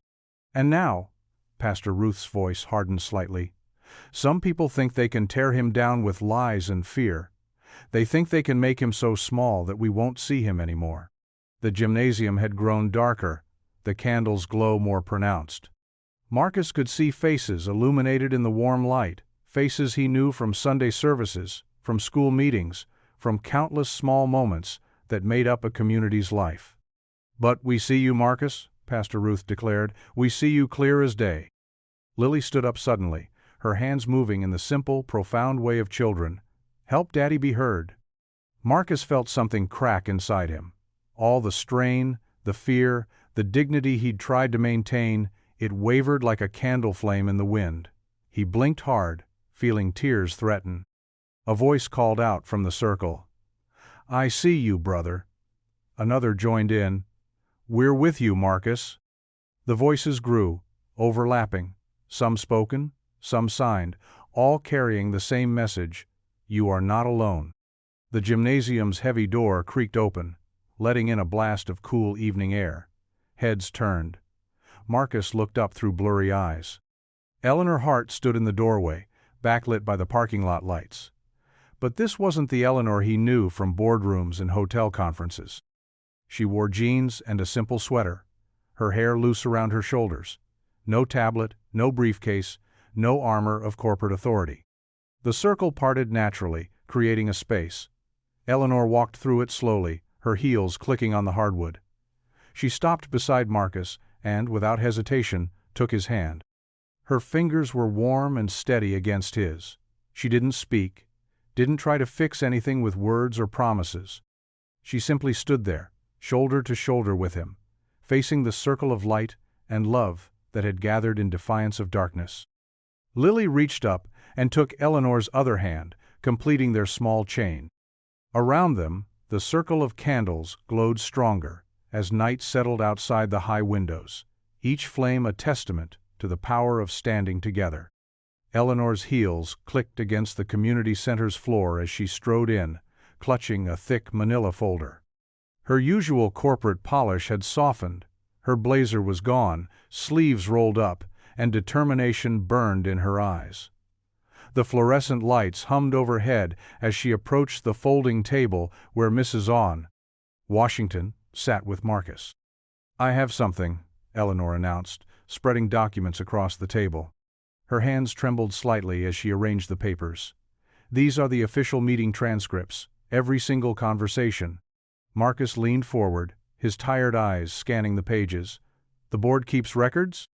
"Everything. Every word." Eleanor tapped a highlighted section. "Look here, and here. You never once shared confidential numbers. Not once. You only facilitated dialogue, made sure everyone understood each other." Mrs. Washington adjusted her reading glasses, studying the transcripts. Her weathered fingers traced the lines of text. "Just like we've been saying all along, this man's been nothing but proper."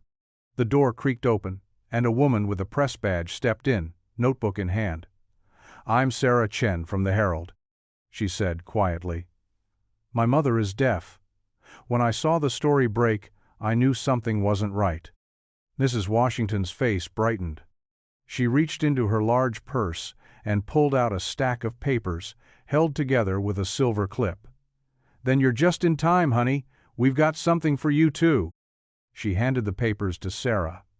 "These are signed affidavits from 37 workers at Hammer. Every single productivity improvement idea came from the shop floor. We've been thinking about these changes for years. Mr. Reed just helped us find the words to share them." Sarah leafed through the documents, her professional demeanor softening as she read. "This is comprehensive. You've included cost projections, training schedules. Those workers you see on the line?" Mrs. Washington straightened in her chair. "We've got veterans with engineering degrees, single mamas with MBAs they earned at night. We know our worth." Eleanor nodded, her voice steady.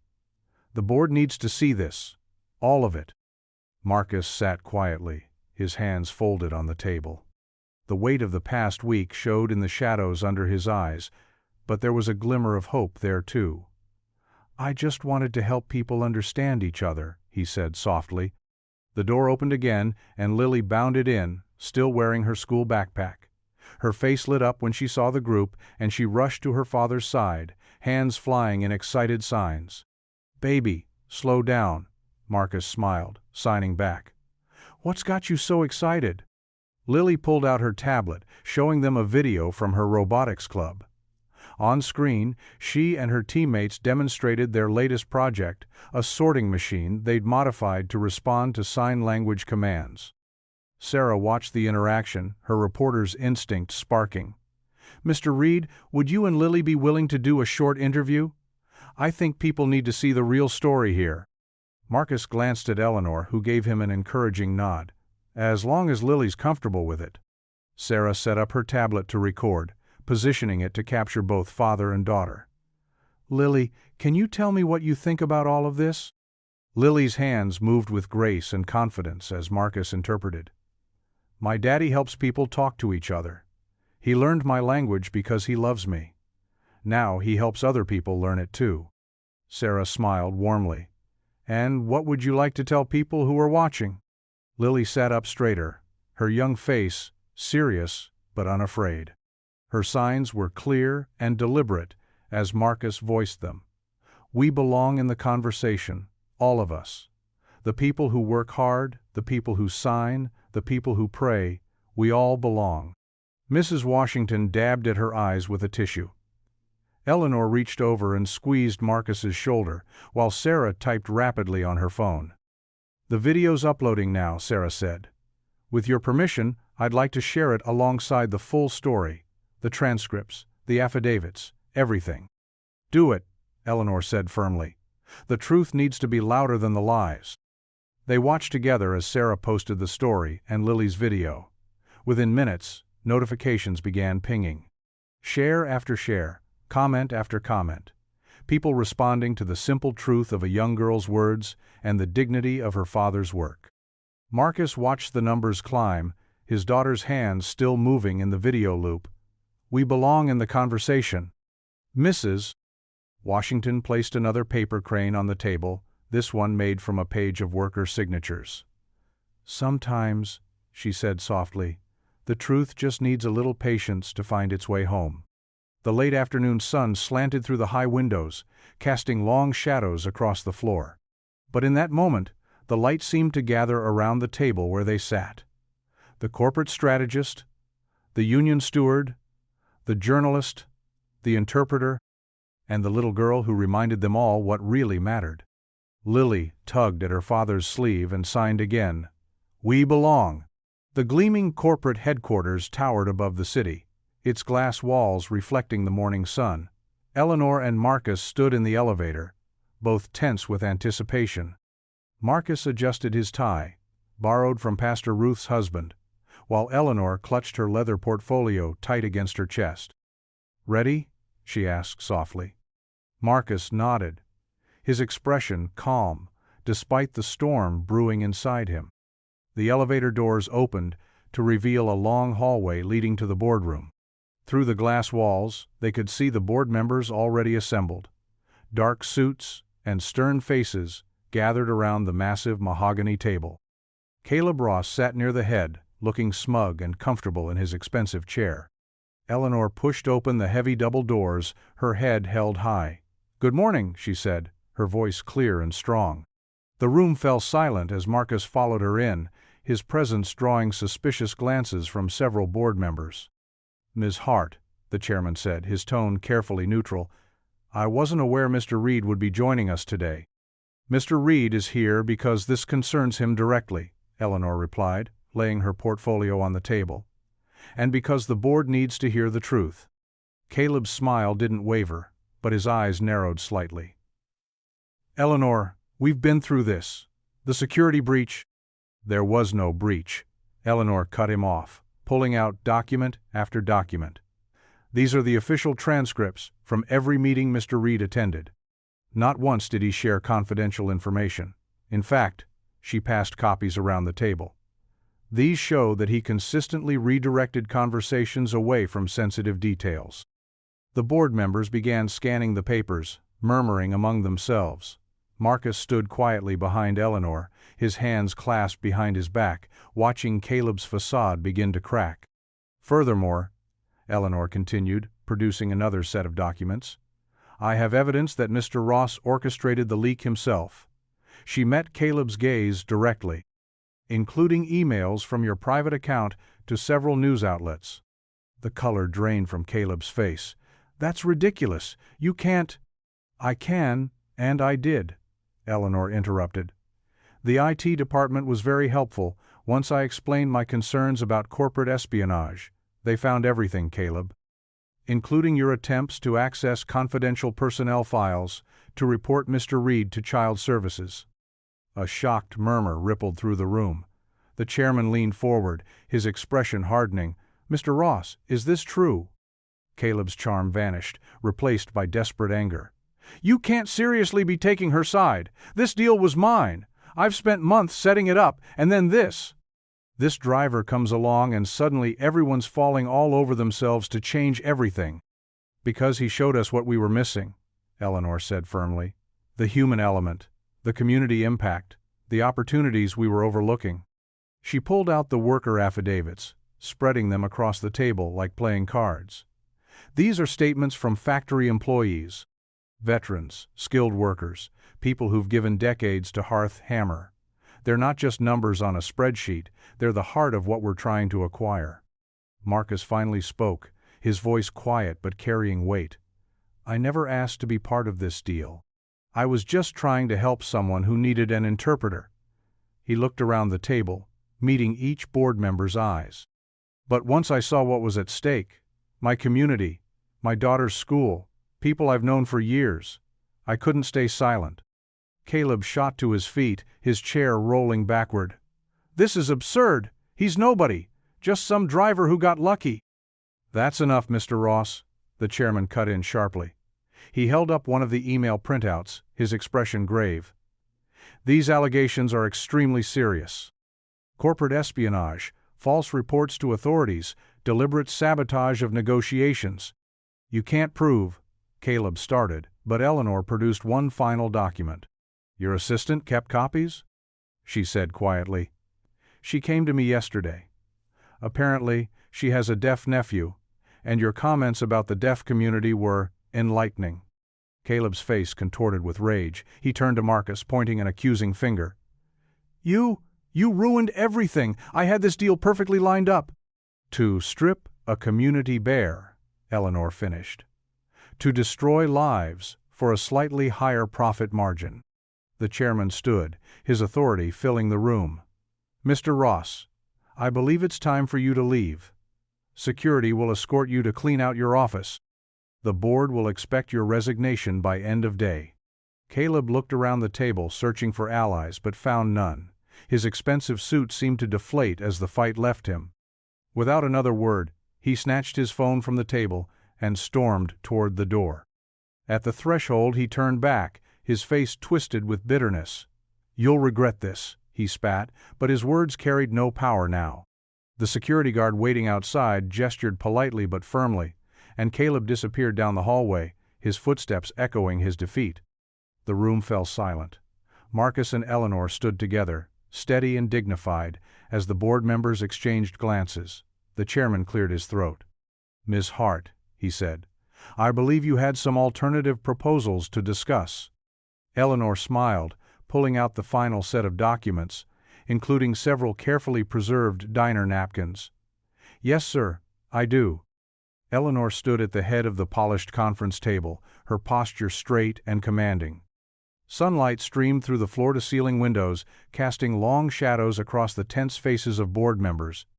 Marcus stood quietly to her right, his presence both steady and dignified despite the scrutiny directed his way. "Ladies and gentlemen," Eleanor began, her voice clear and unwavering, "we've been approaching this acquisition from the wrong angle. Instead of gutting Hearth Hammer, we have an opportunity to transform it into something revolutionary." She opened her laptop, and projector screens descended from the ceiling. The first slide showed detailed blueprints of the factory floor. "I propose we convert the eastern wing into a state-of-the-art robotics facility," she continued, clicking through to the next slide. "But here's the innovation. It will be fully accessible to deaf workers and apprentices, with visual alert systems and ASL-friendly interfaces." A murmur rippled through the room. One board member, a silver-haired man, leaned forward. "Cost projections?" Eleanor nodded to Marcus, who stepped forward. "May I share something directly from the floor?" His voice was calm, but carried authority. When the chairman nodded, Marcus began signing as he spoke. "Mrs. Washington, a 20-year veteran of the assembly line, showed me how she modified her workstation with LED indicators. Her team's productivity increased by 30%. He gestured to Eleanor's slides. "These aren't just feel-good measures, they're profit drivers." Eleanor clicked to the next slide. "We're proposing a community prosperity fund, 2% of annual profits, dedicated to worker training and local development." She paused, letting the numbers sink in. "And yes, that includes a 10-year lease guarantee for the community center at $1 per year." $1? A younger board member scoffed. "That's hardly." "That center," Marcus interrupted politely, "hosts job training programs that have placed 15 veterans in skilled positions this year alone. It provides after-school care that allows single parents to work full shifts. When you factor in reduced turnover and increased reliability, that dollar multiplies." Eleanor moved through more slides, each packed with data supporting their proposal. Marcus translated workers' stories into business terms. How the veteran-staffed maintenance crew had developed cost-saving repairs.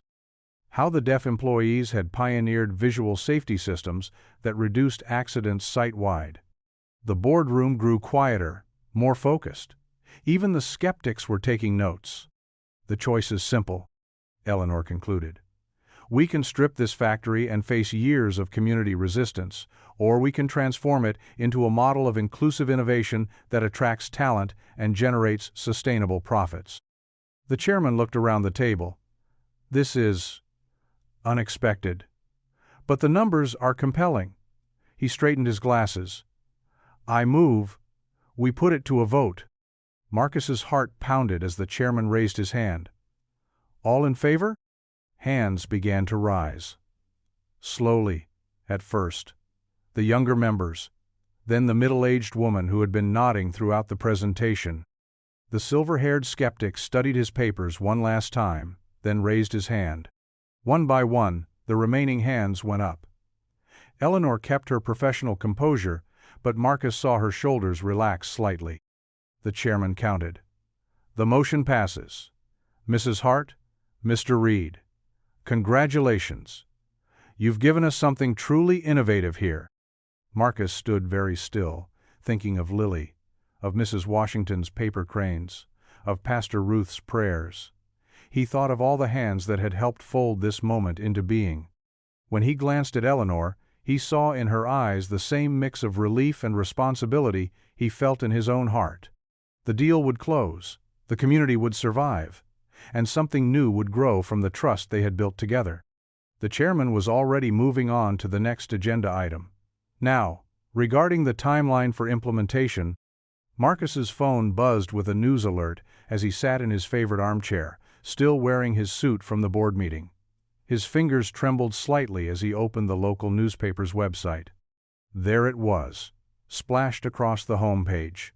Single dad driver saves, 50M deal and his town. A story of community, sign language, and second chances. The article's photo showed him and Lily at the community center, their hands moving in conversation. Below it was a shot of the factory workers, Mrs. Bola back dax.com.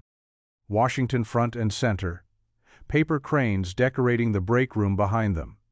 His eyes scanned the opening paragraphs. When Marcus Reed picked up a passenger for a pre-dawn airport run 3 weeks ago, he couldn't have known he was driving straight into a 50 million story of hope. But that's exactly what happened when this single father, fluent in American Sign Language, stepped in to rescue a faltering video call. His phone started lighting up with text messages. The first was from Pastor Ruth. God's timing is perfect. The whole congregation is rejoicing. Mrs. Washington sent a photo of workers hugging in the factory break room, paper cranes swaying overhead. Her message read, "We knew you wouldn't let us down, choir man." The doorbell rang. Marcus opened it to find his elderly neighbor, Mrs. Chen, holding a steaming dish of dumplings. "For you and Lily," she said, smiling warmly. "I read the article. You make our street proud." Throughout the afternoon, more neighbors stopped by. Some brought food. Others just wanted to shake his hand. The atmosphere was one of cautious celebration, as if the community was finally allowing itself to believe in good news. Around 4 o'clock, Lily's school bus pulled up. She bounded down the steps, her backpack bouncing, and ran straight into Marcus's arms. Her teacher, Ms. Thompson, followed behind. "The whole school's talking about it," Ms. Thompson said, her eyes bright. "The robotics program is already getting calls from other districts interested in our accessibility approach." Lily tugged at Marcus's sleeve, her hands flying in excitement. "Everyone at lunch wanted to learn how to sign," she signed. "Jimmy asked me to teach him the alphabet." Marcus hugged her close, breathing in the familiar scent of her strawberry shampoo. "I'm so proud of you, baby girl," he signed back. "You helped make this happen too." They went inside, where Lily's eyes widened at the array of food from neighbors. She immediately spotted Mrs. Chen's dumplings and signed, "Please," with enthusiasm. As they sat at their small kitchen table, Marcus's phone buzzed again. This time, it was Eleanor. "Check your email. The official press release goes out tomorrow. You might want to see it first." He opened the document and read it aloud to Lily, signing as he went. Hearth. Hammer announces innovative partnership. Worker-owned robotics division. Community Prosperity Fund. 10-year commitment to local programs. Lily clapped her hands. "Does this mean I can stay in my school?" she signed. "Yes, baby, and there's more. The robotics program is getting special funding. You might even be able to teach other kids someday." Her face lit up. "Like I taught Eleanor our handshake?" Marcus smiled, remembering how Eleanor had practiced that handshake for an hour, determined to get it right. Exactly like that. As evening settled in, the stream of visitors slowed. Marcus helped Lily with her homework, math problems that she solved with impressive speed. He noticed she was yawning more frequently, the excitement of the day catching up with her. "Bath time," he signed, and for once she didn't protest. While Lily was in the bathroom, Marcus changed out of his suit, hanging it carefully in his closet. His fingers lingered on the fabric. 3 weeks ago, he'd been just a driver, trying to make ends meet. Now he had a new title, benefits, and most importantly, a way to ensure Lily's future. He heard the bathroom door open and found Lily in her favorite pajamas, the ones with robots printed all over them. She climbed into bed, but instead of reaching for her usual bedtime story, she patted the space beside her. "Can we pray?" she signed. Marcus sat down, and together they folded their hands. Lily's fingers moved gracefully. "Thank you for helping Daddy be brave. Thank you for Eleanor. Thank you for our neighbors. Thank you for paper cranes." Marcus added his own silent prayer of gratitude, then tucked the covers around her. Lily's eyes were already heavy with sleep, but she managed one more sign. Love you, Daddy. Love you too, baby girl, he signed back, his heart full. As he turned off the light, leaving only her small nightlight glowing, Lily was already drifting off, a slight smile on her face. Marcus stood in the doorway for a moment, watching his daughter sleep peacefully.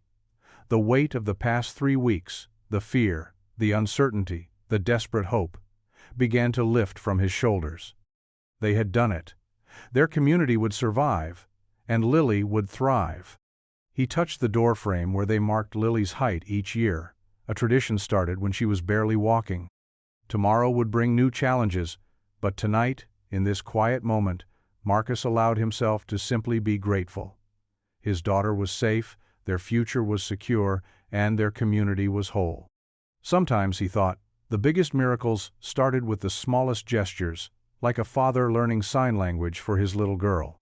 The evening sun streamed through the stained glass windows of the First Community Church, casting jewel-toned patterns across the worn wooden pews. The air hummed with anticipation as the choir members, dressed in their royal blue robes, filed into their usual spots. Marcus sat in the front row beside Eleanor, both still processing the whirlwind of the past few weeks. Mrs. Washington had insisted they come to tonight's practice, though neither knew why. The familiar faces of factory workers, their families, and community center regulars filled the church. Lily sat between Marcus and Eleanor, her small hands fidgeting with excitement. Pastor Ruth stood before the congregation, her silver hair catching the light. "Tonight," she announced, her voice warm and steady, "we celebrate something extraordinary. We celebrate how God works through unexpected partnerships." She gestured to Marcus and Eleanor. "These two people showed us that when we truly listen to each other, mountains can move." The choir director raised his hands, and the first notes of Blessed Assurance filled the sanctuary. The melody, sweet and familiar, wrapped around them like an old friend. Marcus felt his throat tighten as the choir began to sing, "Blessed Assurance, Jesus is mine. Oh, what a foretaste of glory divine." Lily tugged at his sleeve, pointing to Mrs. Washington in the choir. The veteran factory worker was signing the words as she sang, her movements graceful and precise. One by one, other choir members began signing too. They had learned the signs in secret, just for this moment. Eleanor's eyes glistened as she watched. She leaned close to Marcus and whispered, "They learned to sign?" Marcus nodded, too moved to speak. He remembered all those evening choir practices, the way music had kept him going after losing his wife, how it had helped him connect with Lily through the vibrations she could feel. Now, seeing his two worlds, sign language and music, merge before him, something deep in his heart shifted. The congregation joined in for the chorus, and suddenly the church was alive with both voice and motion. Dozens of hands moved in unison, signing, "This is my story. This is my song. Praising my Savior all the day long." Pastor Ruth stepped forward again as the final notes faded. "In sign language," she explained, "we don't clap with our hands together. We raise our hands and wiggle our fingers, jazz hands as some call it. It's a beautiful sight, seeing praise rise up silently." She demonstrated, raising her hands above her head, fingers shimmering in the evening light. "Let's show our appreciation this way." The entire church raised their hands, and suddenly the space was filled with silent applause, hundreds of fingers twinkling like stars. Lily bounced in her seat, her own small hands raised high, face beaming with joy at seeing her language celebrated by so many. Mrs. Washington made her way down from the choir loft, still in her blue robe. She hugged Eleanor first, then Marcus. "You two taught us something important," she said, her voice thick with emotion. "You showed us that every voice matters, even when it's silent, even when it comes from unexpected places." Other choir members followed, each sharing their own words of gratitude. The factory's head machinist, a gruff veteran named Jim, cleared his throat roughly. "Never thought I'd be learning sign language at my age," he admitted. "But seeing little Lily light up when we practice, well, it makes these old hands feel young again." Eleanor touched Marcus's arm gently. "I never expected this," she said softly. "When I picked you up that morning, I was just trying to save a deal. But you saved so much more." Marcus watched as Lily moved through the crowd, proudly teaching people new signs, her confidence blooming like a flower in spring. The paper cranes that had started with Mrs. Washington now decorated the church's windowsills, symbols of the patience and hope that had carried them through. Pastor Ruth made her way to Marcus, her eyes warm with pride and affection. She opened her arms, and Marcus stepped into her embrace. Against his shoulder, she spoke words that summed up everything this journey had meant. "You listened, and listening is love." The glossy wood-paneled walls of the Wellington Hotel's private dining room felt different today. Marcus adjusted his tie, a deep blue one Lily had helped him pick out that morning, and tried to steady his breathing. Eleanor had texted him earlier, "Lunch with the chairman. Wear your best smile." The maitre d' led them to a secluded corner where Chairman Douglas Wright, a distinguished man in his 70s, was already seated.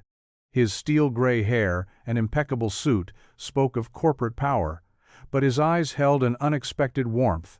"Marcus Reed," the chairman stood, extending his hand. "I've heard quite a lot about you." Marcus shook his hand firmly. "All good things, I hope, sir." "Please, Doug is fine." The chairman gestured for them to sit.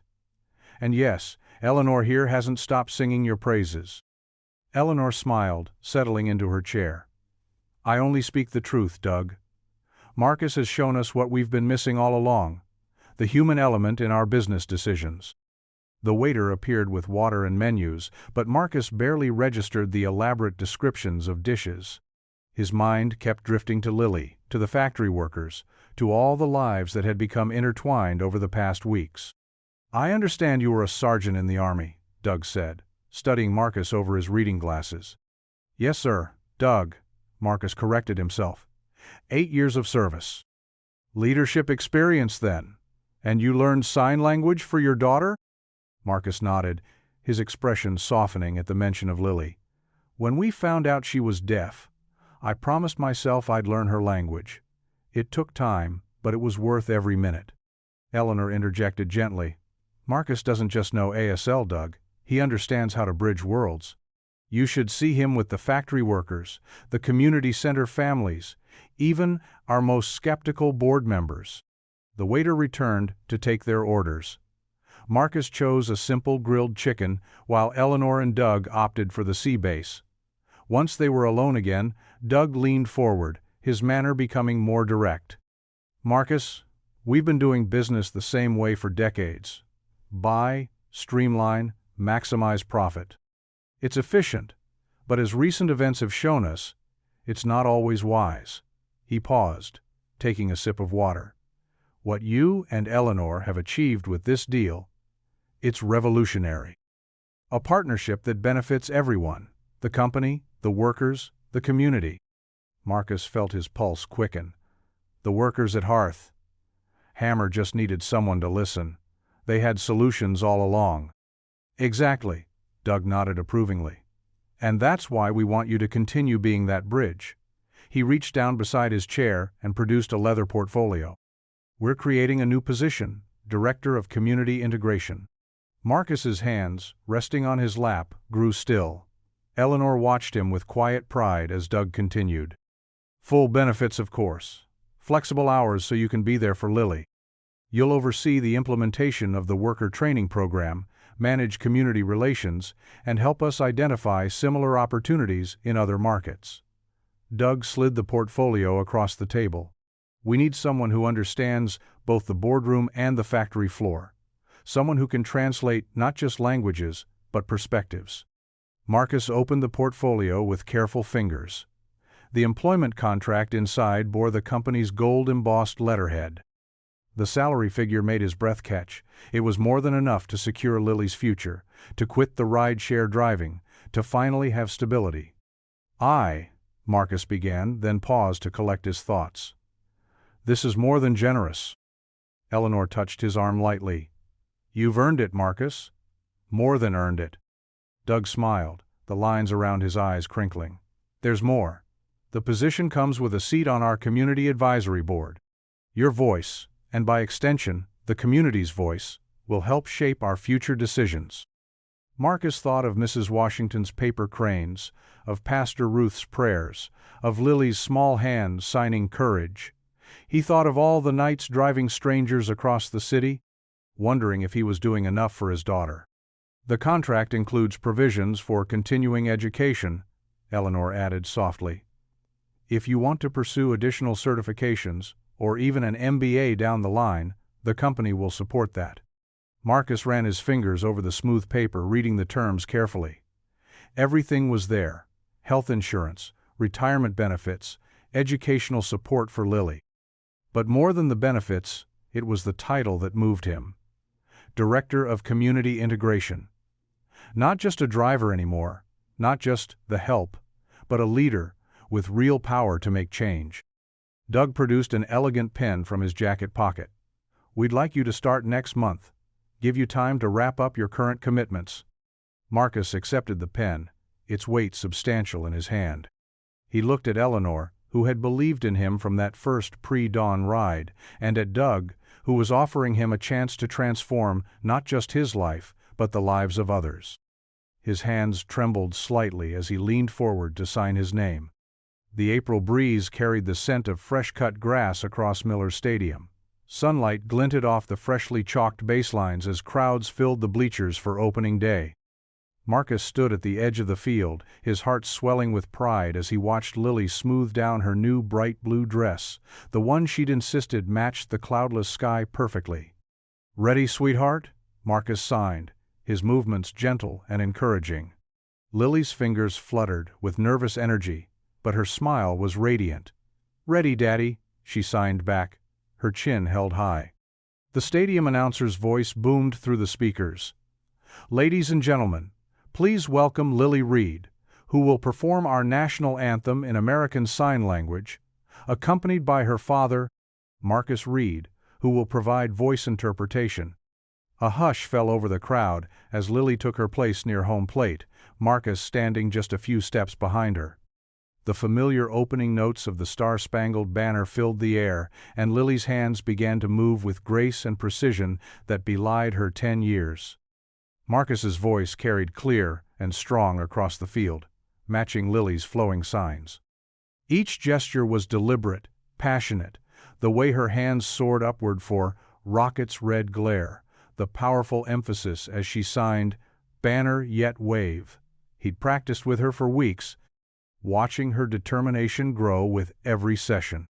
As they performed together, Marcus caught glimpses of faces in the crowd, some wiping tears, others watching in rapt attention. Many were learning for the first time that music could be seen as well as heard, that patriotism could be expressed through moving hands as powerfully as through rising voices. Near the end of the anthem, Lily's signs grew even more confident. Her movements painted the words across the spring air: "O'er the land of the free and the home of the brave." The final note faded, and for a moment the stadium held its breath. Then it happened. Something Marcus would remember for the rest of his life.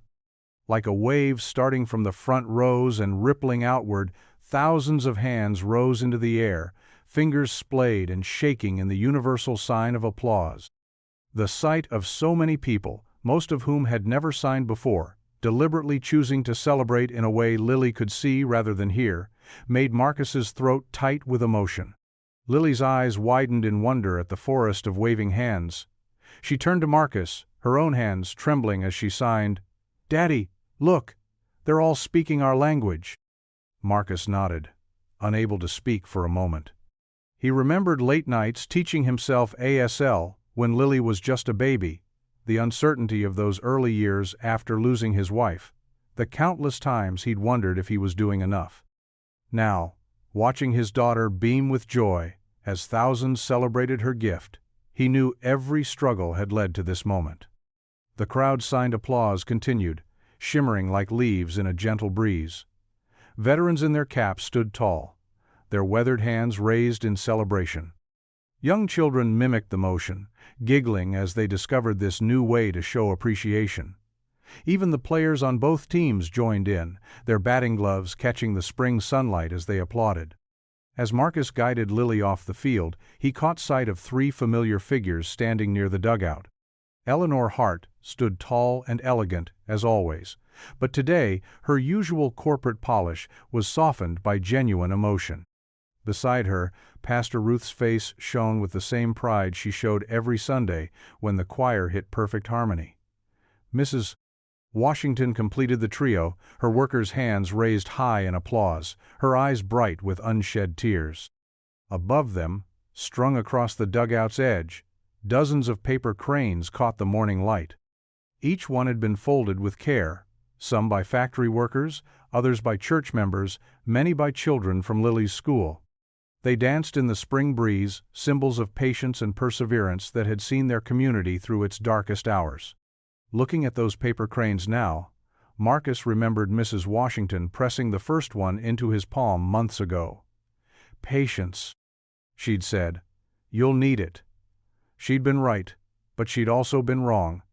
It wasn't just patience they'd needed, but faith. Faith in each other, faith in their community, faith that their voices, signed or spoken, deserved to be heard. His vision blurred as tears welled up. These women had stood by him through every step of the journey. Eleanor, with her fierce determination to make the corporate world see beyond its bottom line, Pastor Ruth with her unwavering spiritual guidance, and Mrs. Washington with her steady wisdom that had kept them all grounded. Lily tugged at his sleeve, bringing him back to the present. She signed quickly, her movements excited. "Can we go say hi?" Marcus nodded, leading her toward the dugout where their friends waited. The paper cranes swayed gently overhead, catching sunlight and casting dancing shadows on the ground below. Each fold, each crease in those paper birds, held a piece of their story, the story of a community that had learned to speak with their hands and listen with their hearts. His eyes never left the three women who had become family, or the bright origami cranes that symbolized their shared journey. The tears in his eyes weren't from sadness, they were prayers of gratitude, silent thank yous for every person who had helped turn a moment of crisis into a symphony of hope. The afternoon sun painted long shadows across the school playground as Marcus walked through the familiar double doors of Riverside Elementary. His polished dress shoes and crisp navy suit felt different from his old driver's uniform, but his smile remained the same, warm and genuine, as he waved to Mrs. Chen at the front desk. "Here for early pickup," he signed, and spoke simultaneously, a habit he'd developed over years of bridging worlds. Mrs. Chen beamed. "Lily's in the robotics lab. She's been talking about your afternoon plans all day." Marcus followed the colorful hallway decorations, student artwork mixed with ASL alphabet posters, until he reached the lab. Through the window, he spotted Lily hunched over a small robot, her dark curls falling forward as she made precise adjustments with a tiny screwdriver. Her blue school uniform matched the new robotics equipment that lined the walls, courtesy of the Community Prosperity Fund. He knocked gently on the doorframe. Lily looked up, her face lighting up as she signed excitedly, "Daddy, look what we built today." The robot, no bigger than a shoebox, rolled forward on treaded wheels, its mechanical arm extending to offer a small paper crane. Marcus's heart squeezed with joy as he accepted the delicate creation. "Beautiful engineering, sweetheart," he signed, carefully tucking the crane into his jacket pocket. "Ready for our walk home?" Lily packed up her tools with practiced efficiency, said goodbye to her instructor with a quick series of signs, and skipped to Marcus's side. Her small hand slipped naturally into his as they stepped out into the mild spring afternoon. Their walk home took them past the community center, its red brick facade now adorned with a fresh mural depicting hands of all sizes spelling out "Welcome" in ASL. The parking lot was full. Thursday meant Veteran Support Group, Teen Robotics Club, and ASL classes were all in session. Through the large windows, Marcus caught glimpses of activity. Mrs. Washington led a group of veterans through basic signs, her paper crane necklace catching the light as she demonstrated.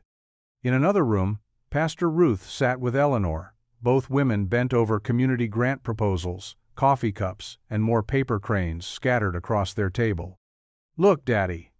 Lily tugged at his hand, pointing to a new banner hanging above the entrance.